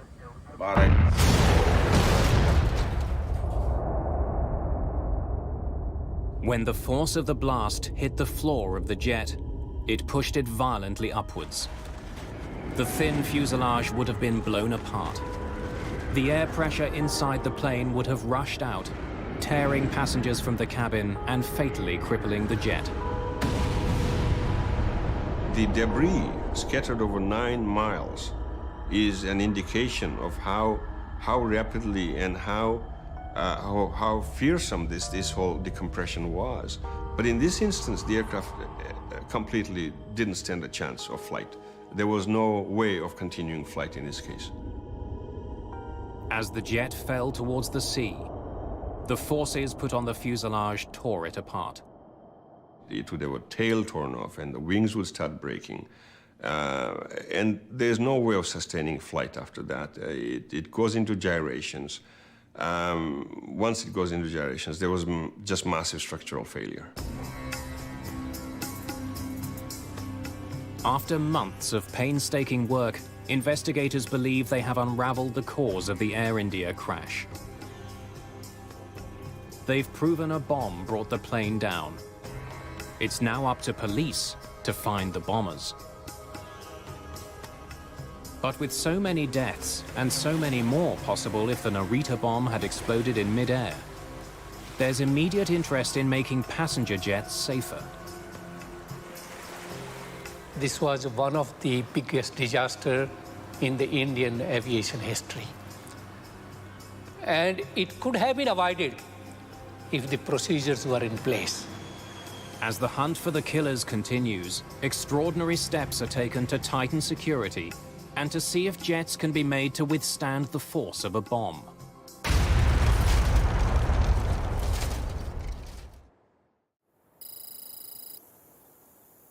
It's May 1997. More than 10 years after a terrorist bomb destroyed Air India Flight 182. An out-of-service 747 is about to take part in a remarkable test. 2 bombs are placed in the front cargo bay. 2 more are put in the back. Well, the Burning-Thorpe test was actually intended to prove 5 years worth of research, that we can protect an airplane using hardened luggage containers or hardened liners in the cargo hold. The plane is also pressurized to simulate the conditions a jet would encounter at cruising altitude. Pressurization is the key to that kind of experiment. The added energy that you have from the pressurization inside the airplane adds to the damage. You can think of it as a balloon. If you take a pin and you put it in a balloon that's uninflated, you get just a simple hole the size of the pin. However, if you blow that balloon up and you hit it with a pin, it pops catastrophically. When the bombs are detonated, the result is devastating. The force of the blast, plus the pressure inside the jet, just tore the plane apart. And that's the closest we can come to seeing what would have happened to a jet in flight. The destructive power of bombs on jets is well known. But what the tests at Bruntingthorpe showed was that relatively simple measures can substantially minimize the damage caused by an explosion. One of the bombs in the rear cargo hold was placed in a normal luggage container. But the bombs in the front cargo hold were different. One was placed in a specialized container strengthened with a material similar to that found in bulletproof vests. The other was put in a normal container, but placed beside walls that had been reinforced with a blast-absorbing liner. When the bombs explode, the front of the plane is virtually untouched. We had no breach of the airplane skin with the liner or with the hardened luggage containers. But towards the rear of the airplane or the tail, where we didn't have any of the hardened materials, it was a catastrophic failure for the airplane. The standard luggage container did nothing to minimize the blast. Both the protective lining in the front cargo bay and the hardened luggage container were able to absorb the force of the explosion. It's only speculation, but would steps like these have saved Air India? Very likely. Would they make the industry safer today? Absolutely. Despite the dramatic results of the tests in Britain, hardened luggage containers are not used by world's airlines. While effective at stopping bombs, they're extremely expensive. The hardened containers are not in use now because it's just not economically feasible. The containers cost the tens of thousands of dollars just to purchase, and they're very fragile. They're composite materials, so if you run into the side of them with a forklift, they're pretty much useless from that point forward. There have been significant improvements made to the way that passenger luggage is screened at most international airports. More sophisticated color X-ray systems using multiple scanning beams are now used. But I am indeed confirmed. Wait, I'll get my brother. He'll tell you. Okay. I'll check it through. But you have to check with Air India when you get to Toronto. And there are stricter regulations about luggage getting sent forward on connecting flights. In the case of Air India, the most important thing of all was passenger baggage reconciliation. This is the key to detecting an explosive device or a terrorist. No plane leaves with baggage unattached to a specific passenger inside that plane. And that must be so.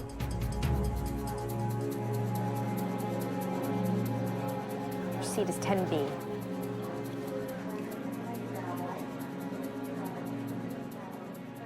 I think one of the most difficult piece of news for the families to accept was the many ways in which this tragedy could have been prevented. I mean, it was absolutely unforgivable that a bag could be interlined to another destination without a passenger accompanying it.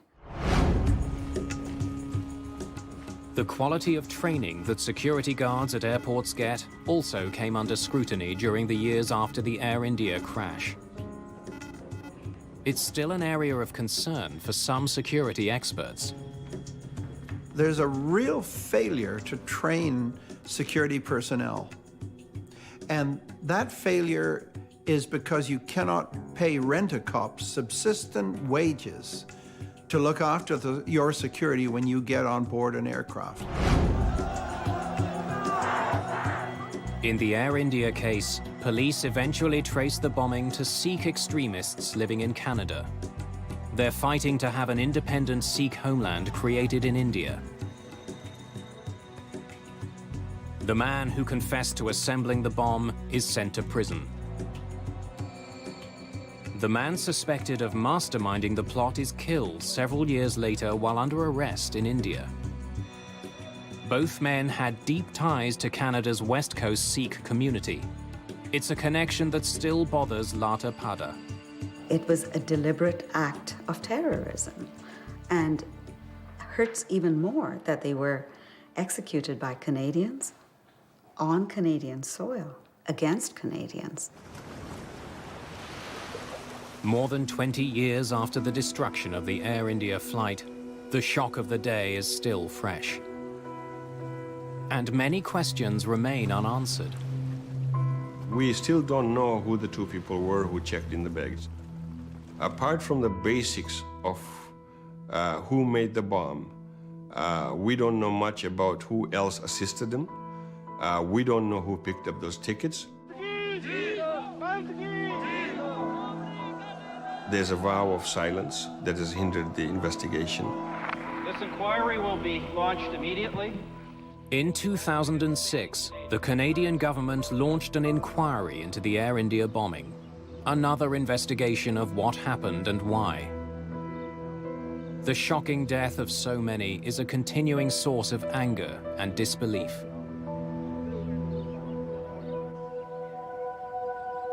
No matter what the inquiry finds, the sobering facts are the same.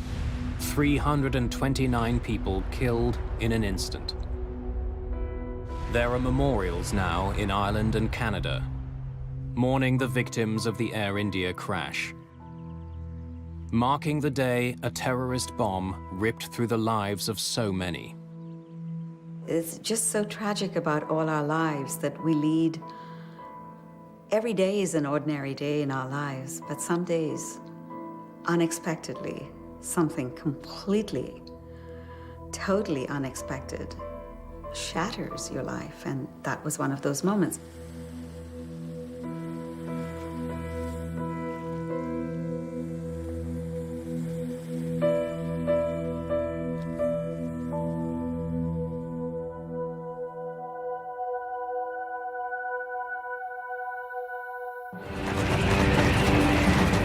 At the time, it was the worst crash in aviation history. It was just a scene of absolute, utter devastation. In 1974, more than 300 people died when their plane fell from the sky. There's barely anything left here that's recognizable as being a part of an aircraft. You couldn't walk anywhere without the danger you were going to stand on a part of a human being. The key to understanding the disaster is found thousands of kilometers away. An unusual piece of evidence that tells the troubling story of a crash that could have been prevented.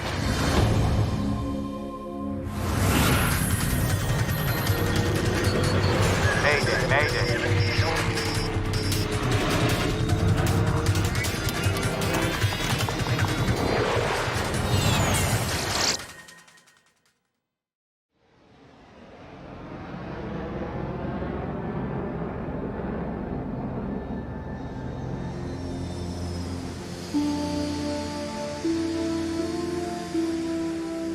June the 12th, 1972. One of the newest members of American Airlines fleet is in Detroit, Michigan. John, Paige. Flight 96, a brand new DC-10, is getting ready for takeoff. Captain Bryce McCormick and co-pilot Paige Whitney have been in the plane for hours. Back there, so when we're in flight, if you can get a chance just to look at that. Detroit is just a stopover on a flight from LA to Buffalo and then to New York. You got there? You ready to try one, Paige? All right, sir.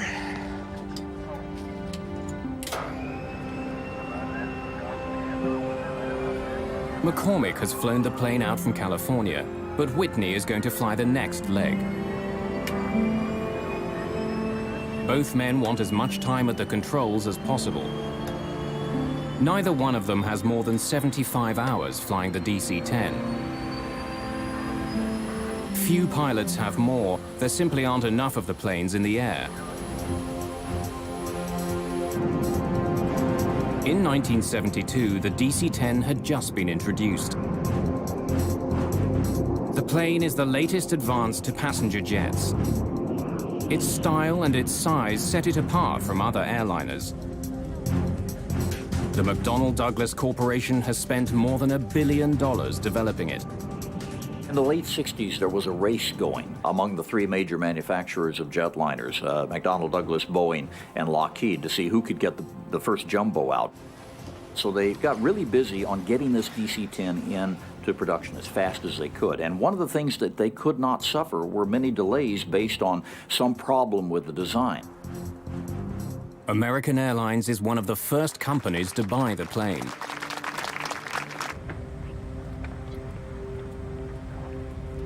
Flight 96 is one of those planes. Just the 5th DC-10 ever built.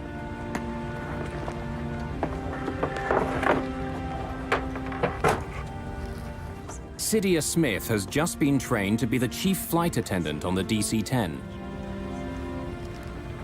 I was excited because it was one of the first jumbos that we had. And I was going to have the opportunity to fly number 1, which is what I always wanted to do on a big jet.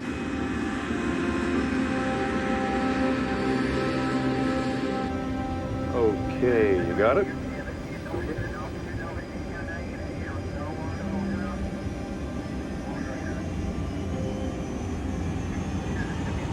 Hand on the wheel. I got you.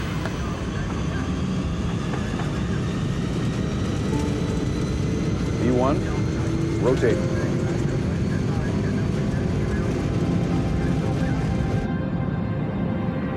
Just after 7 in the evening, Flight 96 lifts off from Detroit Airport.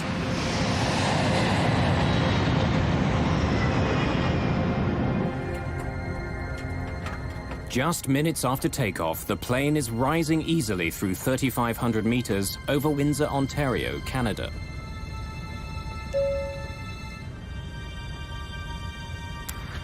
I was sitting in my seat, and the captain had turned off the fasten seatbelt sign, and I was making my way to the galley, and I had to go sort of downhill because we were climbing to go to the galley to turn on the coffee.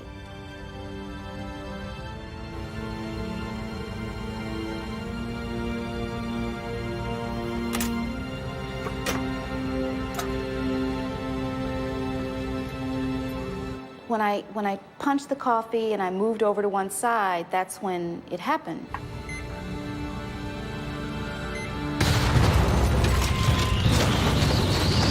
I remember falling over because the plane was like this, but all of a sudden it just went like this.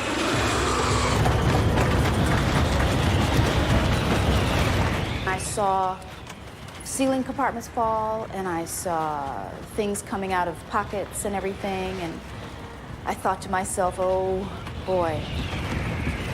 It felt like the last day of my life. We hit something! We lost an engine here! In the cockpit, the crew is fighting for control of their jet. The throttles which control the 3 engines have snapped to idle. The plane loses almost all its thrust. The huge jet begins slowing down. The plane immediately took a huge drop.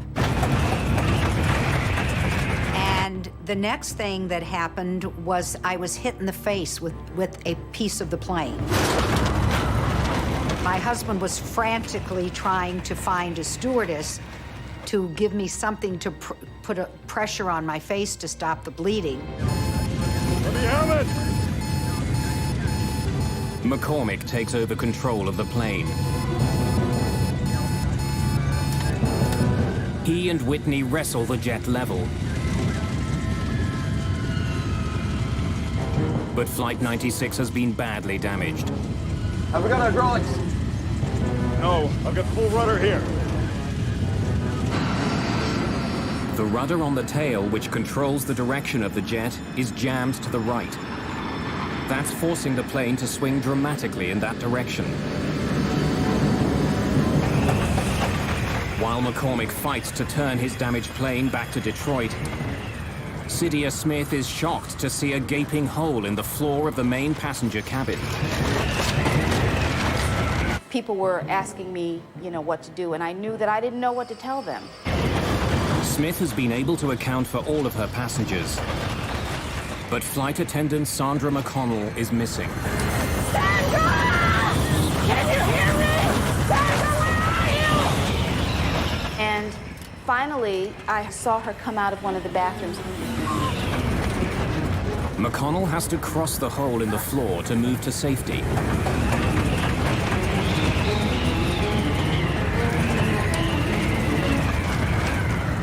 And almost every step she took, the floor kept collapsing.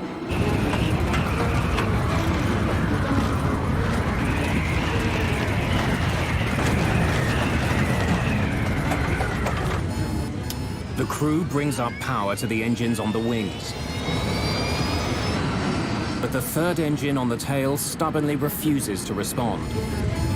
Center, this is American Airlines Flight 96. We got an emergency. American 96, roger. Type of emergency? We've got a jammed rudder. We need to get down and make an approach. Along with his engine and his rudder, McCormick is also having trouble controlling the elevators on the tail of the plane.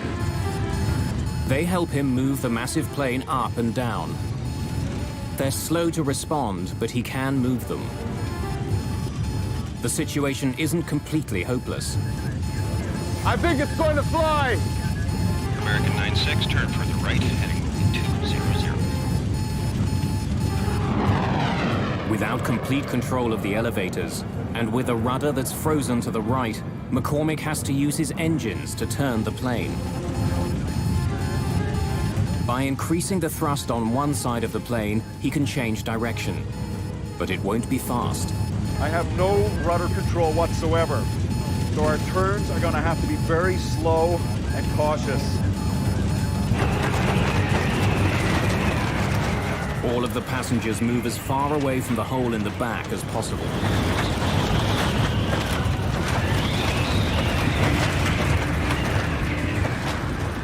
But apart from the cut to Loretta Kaminsky, so far there are no other serious injuries.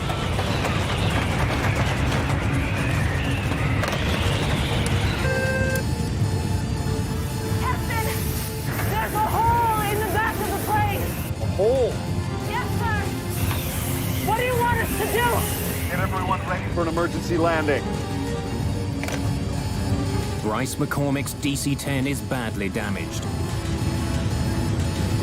The lives of everyone on board now depend entirely on his ability to land a plane that can barely fly.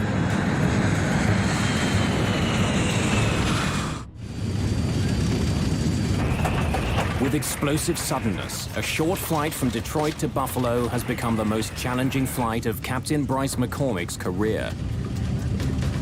He's down an engine, and he can't move his rudder.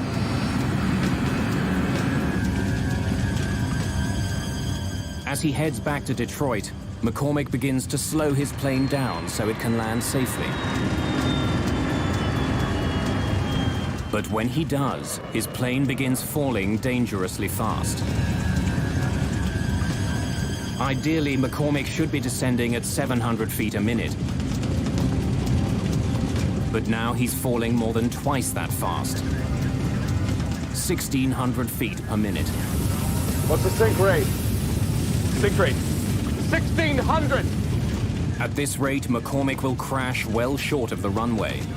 He increases power to his engines to slow his fall. Sink rate, 700. McCormick has slowed the plane's descent to 700 feet per minute.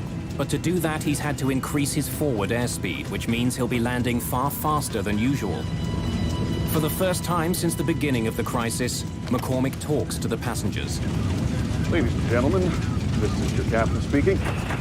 We've had a small problem, but the plane is under control now, and we're heading back to Detroit for an emergency landing. Bryce McCormick was as calm as if he were welcoming you on the plane.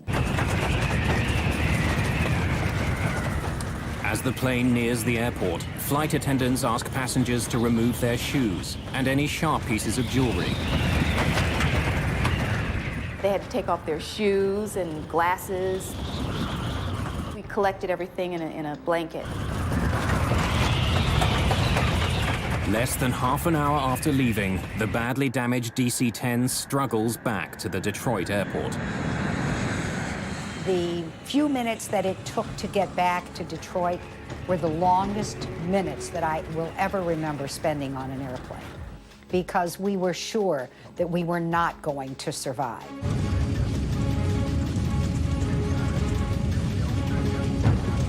Captain Bryce McCormick now needs to give the jet even more power to push the nose up for landing. His plane is still drifting to the right and traveling fast. I have no rudder to straighten it out when it hits. The DC-10 with 67 people aboard roars toward the runway at almost 300 kilometers an hour.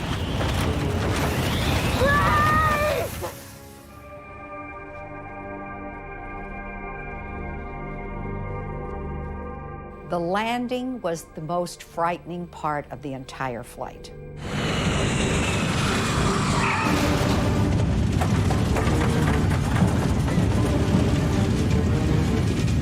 When the plane hits the ground, it begins veering hard to the right. Once the plane landed, it seemed like we just went on forever. I mean, it was just forever.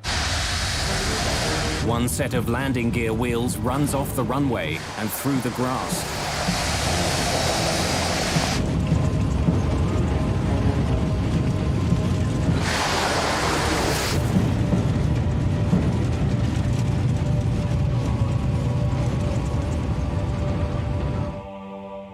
After a harrowing touchdown, the plane eventually comes to a stop just 300 meters from the end of the runway.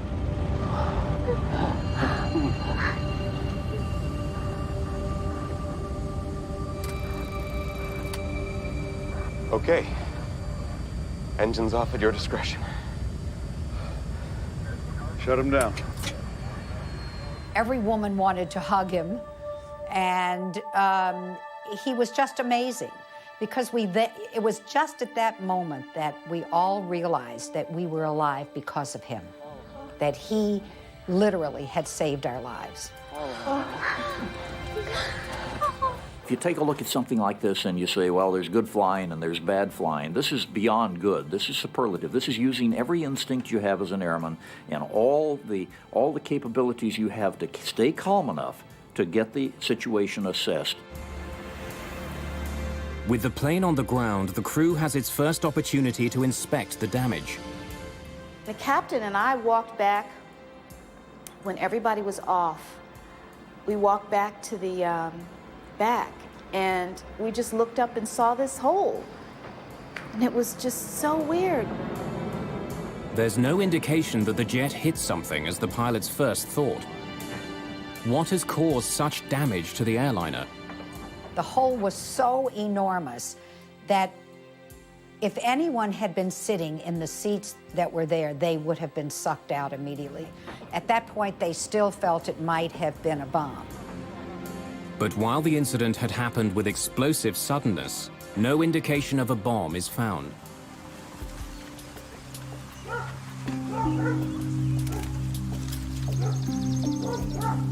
As investigators begin their work, they discover that not all of the DC-10 is at the Detroit airport.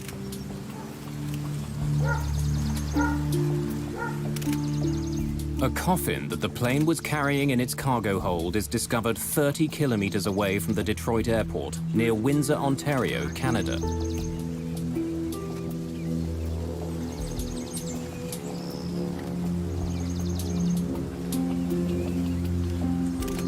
Investigators also find the plane's rear cargo door.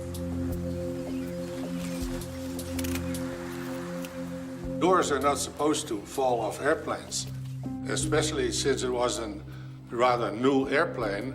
You would not expect something like that to happen.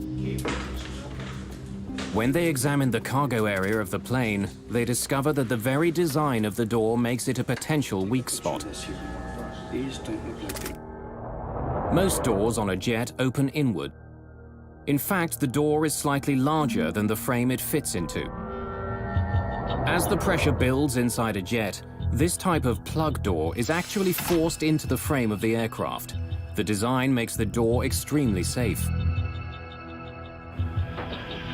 But McDonnell Douglas designed the cargo door on the DC-10 to open outward.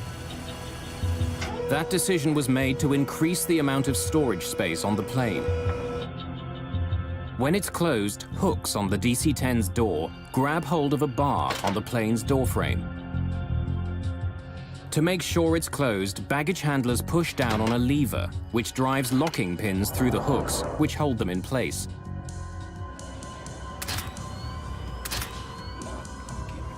When investigators examine the cargo area of the plane, they don't find any structural damage around the door. When they study the locks on the cargo door itself, they find that the latches are not completely closed. And the pins that are supposed to make sure the door is locked are not in their locked position. When we interrogated the cargo handler that closed the door, it became immediately apparent that he used excessive force to close the door. And in fact, he said he had to use his knee to get the door handle to go flush. Investigators make a frightening discovery. It's possible to close the lever on the outside of the door, even if the hooks and locking pins are not in the closed position.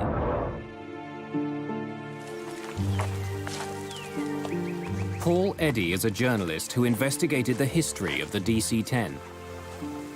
What Windsor showed is that you could actually pull the handle in order to buckle the top fixture so that the handle went home properly, but the locking pins had not gone through the spools. Engage the lever. This means that baggage handlers can believe the door is closed when it's not. Not only can the outside lever be closed without the locks being fully engaged, there's no way for the crew of the plane to know. The faulty locking pins will still turn off the warning light, even though they aren't in their proper position. The door was a ticking time bomb. As passenger jets climb, the difference between the pressure inside the plane and the pressure outside the plane grows. If a door isn't properly shut, it will blow out with explosive force. The problem on the American Airlines flight began as the plane passed through 3,500 meters. When the door blew, the coffin in the cargo hold was sucked out. When the air pressure inside the plane was released, anything that wasn't firmly attached was pulled out of the airliner. It's a really startling thing if you're not expecting it. What you've got is a lot of air stuffed inside this pressure vessel that now wants to get out. And the bigger the airplane is, the more powerful the hurricane of air leaving the airplane is during that period of time. By itself, explosive decompression does not make a plane unflyable. So why had Captain McCormick experienced such difficulties controlling his jet? Investigators take a closer look at the back of the plane's cabin and learn that the very design of the DC-10 makes it vulnerable. When the cargo door blew off, there was so much pressure on the floor of the cabin that it collapsed into the cargo compartment below. When it did, the floor ripped into some of the plane's critical control systems. When it collapsed the floor, it took the cables that controlled number 2 engine, and it took most of the cables, or impeded most of the cables that had to do with the flight controls in the back. I think it's going to fly! It left McCormick just enough control to keep his plane level. The remarkable flying of Bryce McCormick had saved the lives of everyone on board Flight 96. But there was a problem with one of the newest and most expensive planes flying over North America. In the Windsor incident, there was an obvious flaw. And that's where the NTSB said, look, here is really the smoking gun, the ability to close that thing without having all those locks engaged. Let's make sure we change this system right now. Every DC-10 operator needs to know this. I want everything checked. I want all the bolts checked first. Chuck Miller is the head of the NTSB's Aviation Safety Bureau. We have to check all the latches, okay? Every single latch. It's his responsibility to point out problems with the new DC-10 and propose solutions. He helps write the fixes he thinks McDonnell Douglas needs to make to keep the plane safe. He was a very, very professional man, and he had his investigators had enormous respect for him. Chuck didn't sit back in the office. Chuck was always on the scene. For Chuck Miller, fixing the DC-10 is a matter of professional pride. For McDonnell Douglas, the near accident over Windsor has enormous implications. Their billion-dollar gamble came close to tumbling from the sky. If anything else goes wrong, the company itself could be at stake.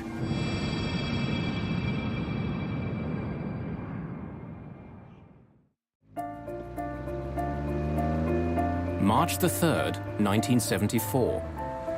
A perfect spring-like day in Paris. It's been almost 2 years since a DC-10 came close to crashing near Windsor, Ontario. Now, more than 50 of the new planes are flying around the world. One of them, Plane 29, is owned by Turkish Airlines. Normally, the last leg of this trip from Turkey to England wouldn't be very crowded.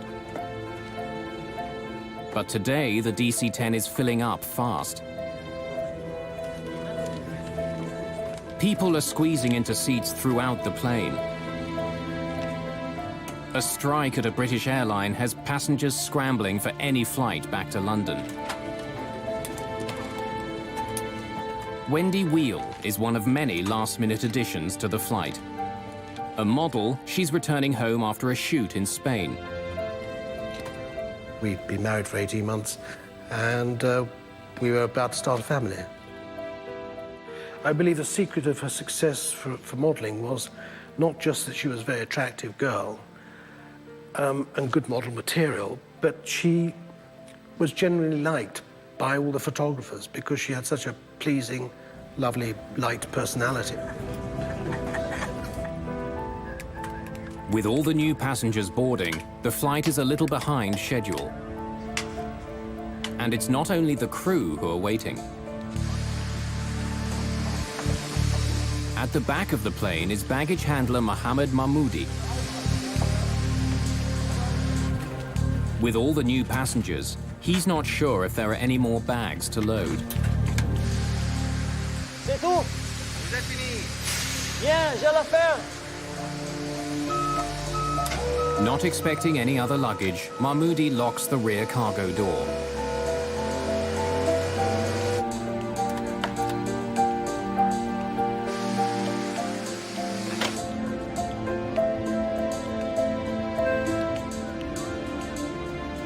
The DC-10 is set to go.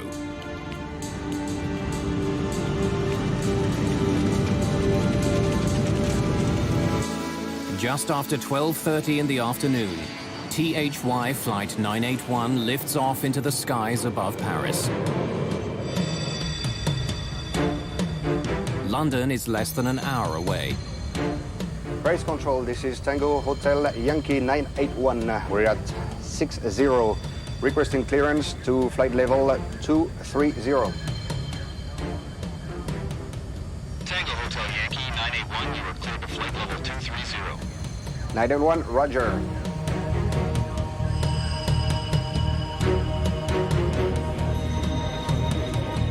As it flies away from the airport, the DC-10 continues to gain altitude.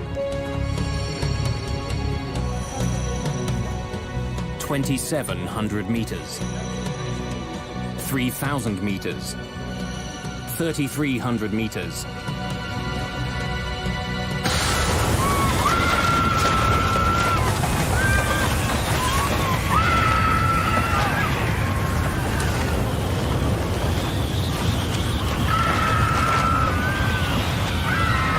The huge jet shudders and banks to the left.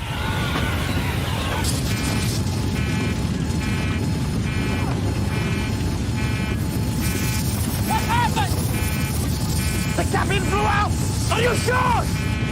Just 16 seconds after the start of the crisis, the crew struggles to save their crippled jet. The nose is pitching down, the plane picking up speed. Bring it up! I can't bring it up! She doesn't respond! Passengers at the back of the plane witness a horrifying scene. 2 rows of seats have simply disappeared. Through a huge hole in the floor, passengers can see the sky over France. 7,000 feet!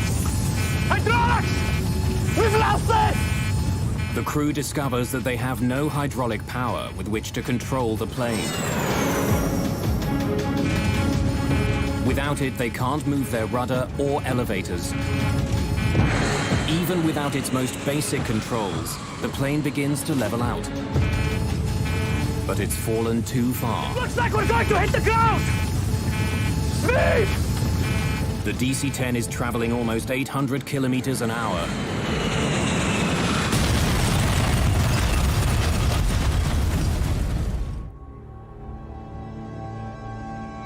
The flight from Paris to London never even makes it to the English Channel. Just 9 minutes after taking off, Turkish Airways Flight 981 becomes the worst plane crash of all time.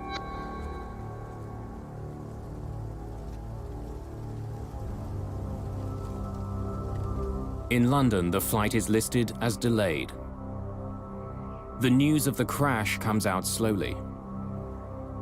I went to the ticket office kiosk and I asked what has happened to the flight, and instantly the look on the gentleman's face behind the counter told me something was wrong, instantly. There's barely anything left here that's recognizable as being a part of an aircraft. I looked on the television and I just thought, well, I just hope she's dead. because I just saw the carnage of the forest in Senlis, and it was like looking at a First World War trench movie. Flight 981, carrying 346 passengers, virtually disintegrates on impact.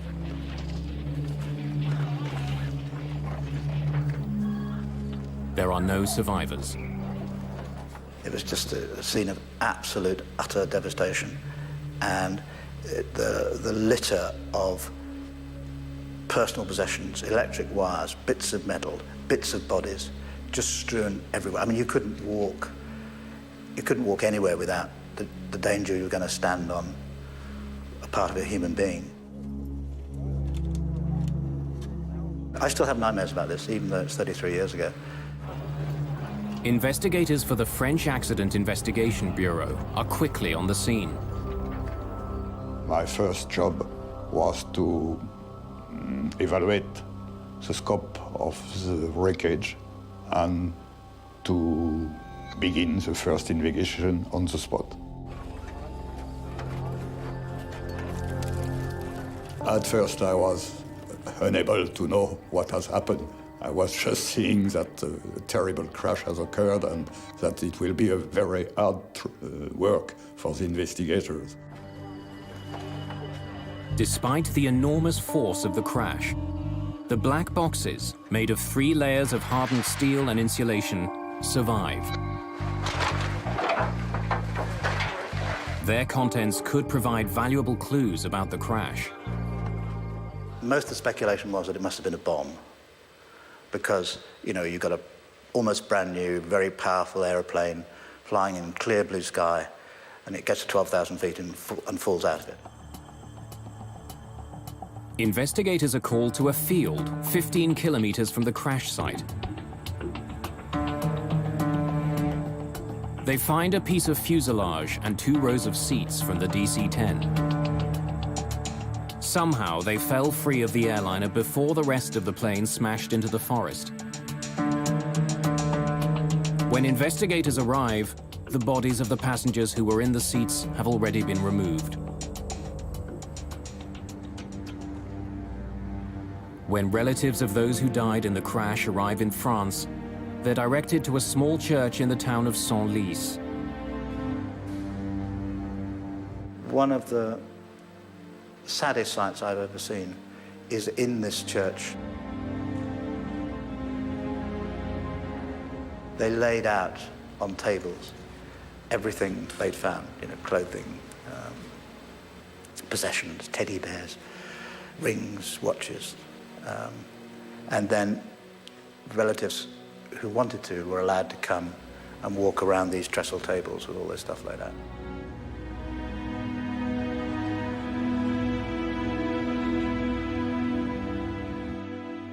They produced a little packet with my wife's wedding ring and rings, engagement ring. It was all pretty battered up, so you could imagine the thoughts that went through my mind.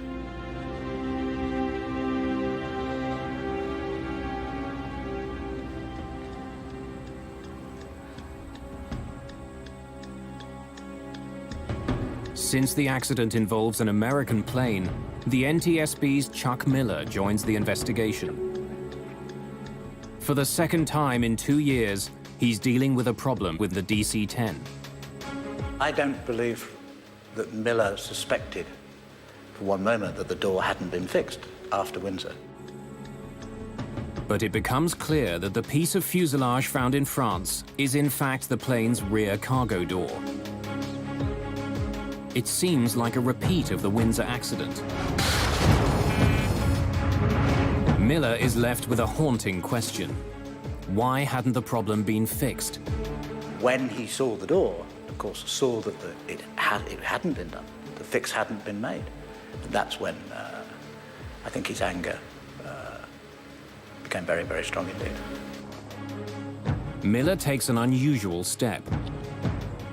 Although the official investigation is just beginning, he gives journalist Paul Eddy an important tip. I said, "Have you got any ideas what made the door come off?" He said, "Yeah. Well, if I were you, I'd go and look at a place called Windsor, Ontario."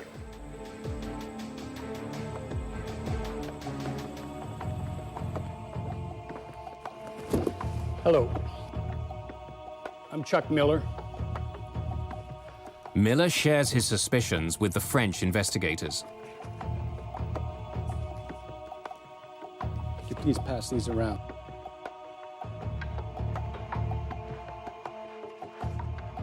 These were taken on June 12th, 1972, right after the incident. We have asked for the report on the Windsor accident, and our American colleagues were also volunteers to give us a lot of details. Now, we had an American Airlines flight from Detroit to Buffalo have its cargo door blow off.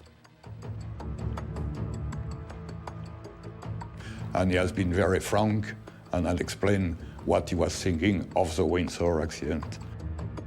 After all the work done during the American Airlines investigation, had something been overlooked? Was there another problem with McDonnell Douglas's enormous plane?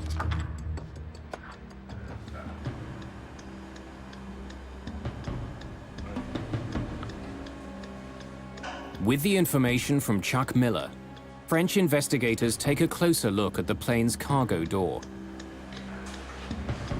They make a shocking discovery. There is no new problem. It's just like the American Airlines case all over again. The latches that are supposed to hold the cargo door closed aren't locked.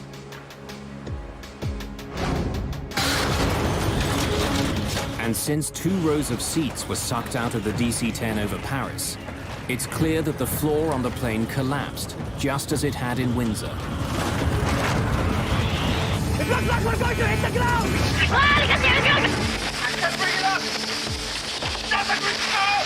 In fact, when investigators listen to the cockpit voice recorder, they find that the Turkish flight crew had even less control of their plane than the crew of American Airlines Flight 96. We need to get down and make an approach. I think it's going to fly! Over Windsor, Bryce McCormick was able to recover his plane and land it. But in Paris, all the hydraulic systems were destroyed.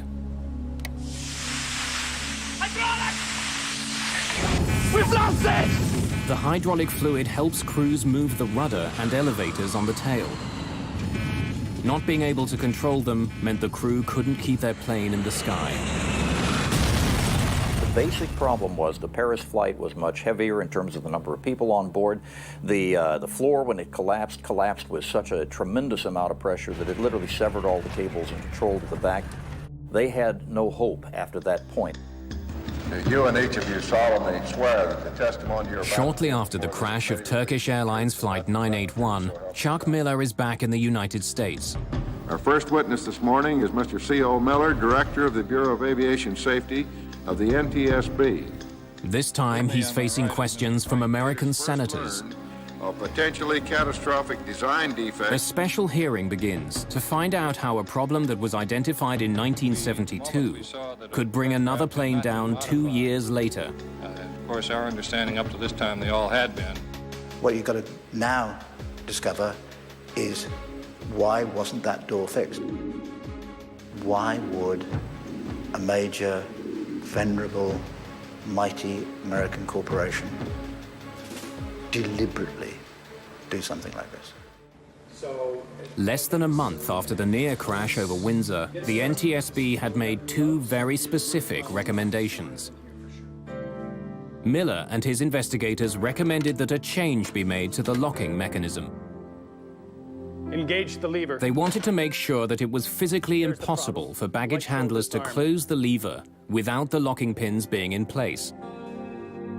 They also suggested that vents be put into the floors of all DC-10s. This would rapidly allow the pressurized cabin air to equalize without collapsing the floor. But in the 2 years since the accident, neither one of these recommendations was implemented.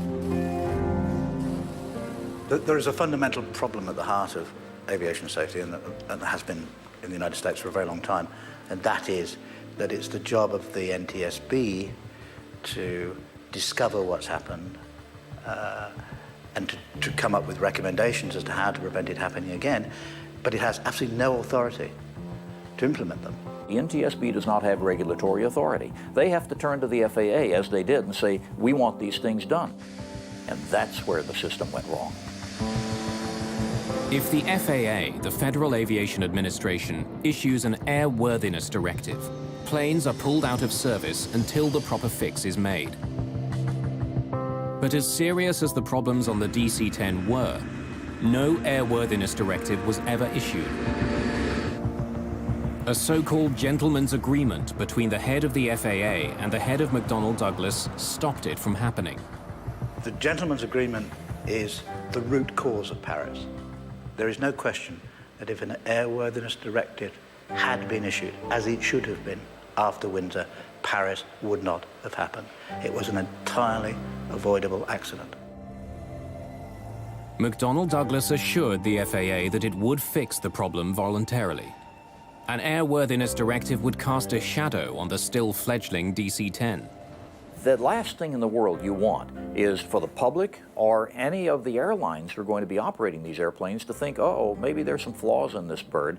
And so an airworthiness directive, especially one that requires you to go back and re-engineer something, is a really horrific thought for a manufacturer.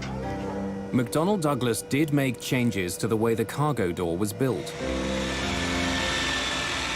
A peephole was cut in the bottom of the door so baggage handlers could see if the locking pins had engaged.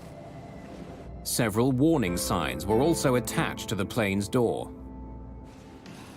The company also made other changes to the DC-10. These included increasing the length of the locking pins and attaching a plate to the inside of the door. This plate would make it physically impossible to push down the lever if the door wasn't properly locked. But each of the proposed fixes had its own problem. Many baggage handlers didn't know what the small window in the door was for. And the baggage handler in Paris read and spoke 3 languages, but not English, the only language in which the warning signs were written. The support plate that was supposed to be installed in the door was never attached to the jet that crashed in Paris. Papers confirming the completion of the work are also uncovered. But no matter what the paper trail says, the fix was never made. Again, the problem is you don't have an independent FAA inspector coming along to look and see it and then put his stamp on it because it wasn't an airworthiness directive. In the years following the Turkish Airlines crash, an enormous flurry of lawsuits are filed in California. The tragic story of the DC-10 has one more surprise in store.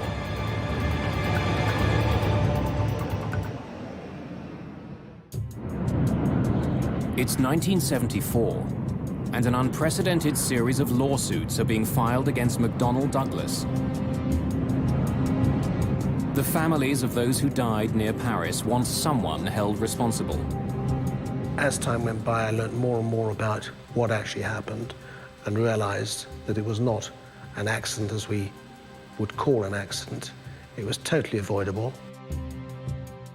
My goal was to expose these people. In the weeks leading up to the trial, lawyers who are involved in the case have access to the entire history of the DC-10's development.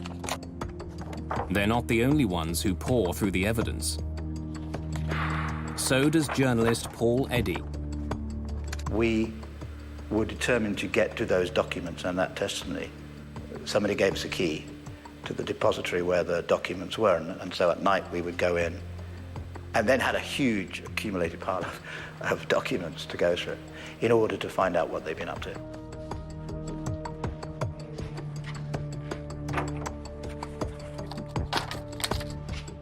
Reading through the immense pile of paper, Eddy makes an incredible discovery. A memo written by Don Applegate, the director of product engineering for Convair, the company who'd built the cargo door for McDonnell Douglas.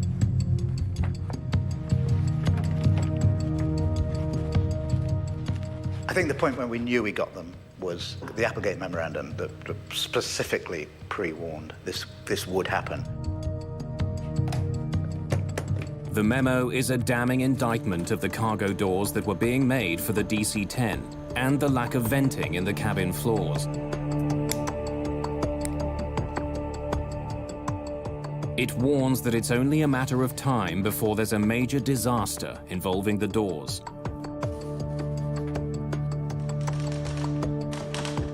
The airplane demonstrated an inherent susceptibility to catastrophic failure when exposed to explosive decompression of the cargo compartment. The memo, written just weeks after the near disaster in Windsor, recommends that immediate changes be made to the DC-10 cargo door. You know you've got them.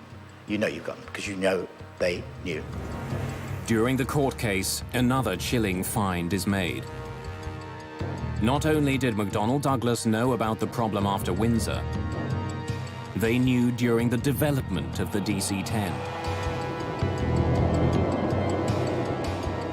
4 years before the Paris crash, 2 years before Windsor, the cargo door failed during a pressure test.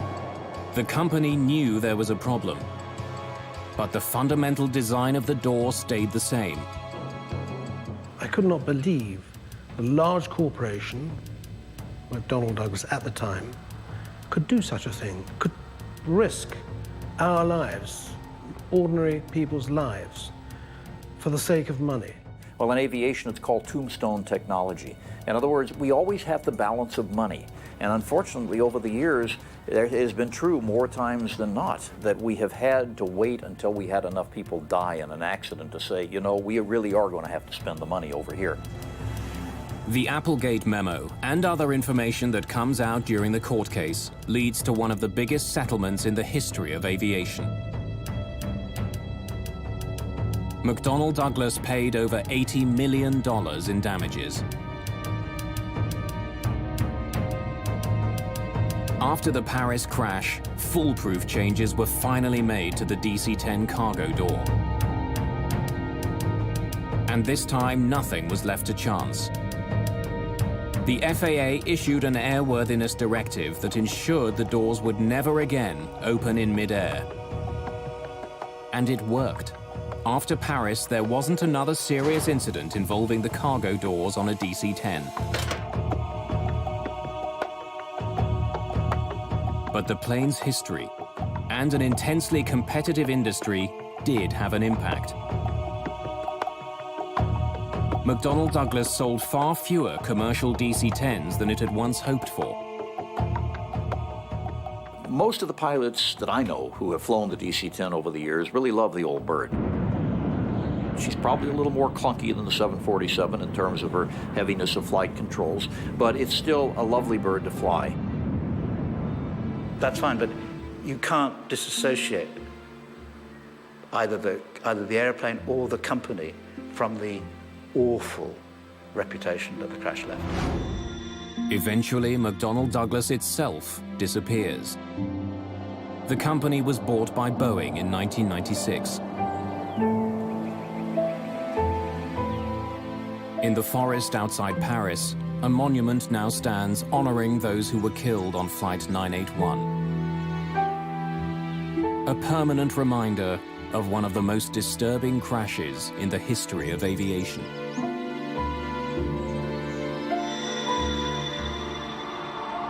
You never forget. And I've gone on to lead my life for 30-odd years, but I've never forgotten. People to this day think it was an accident, and it wasn't.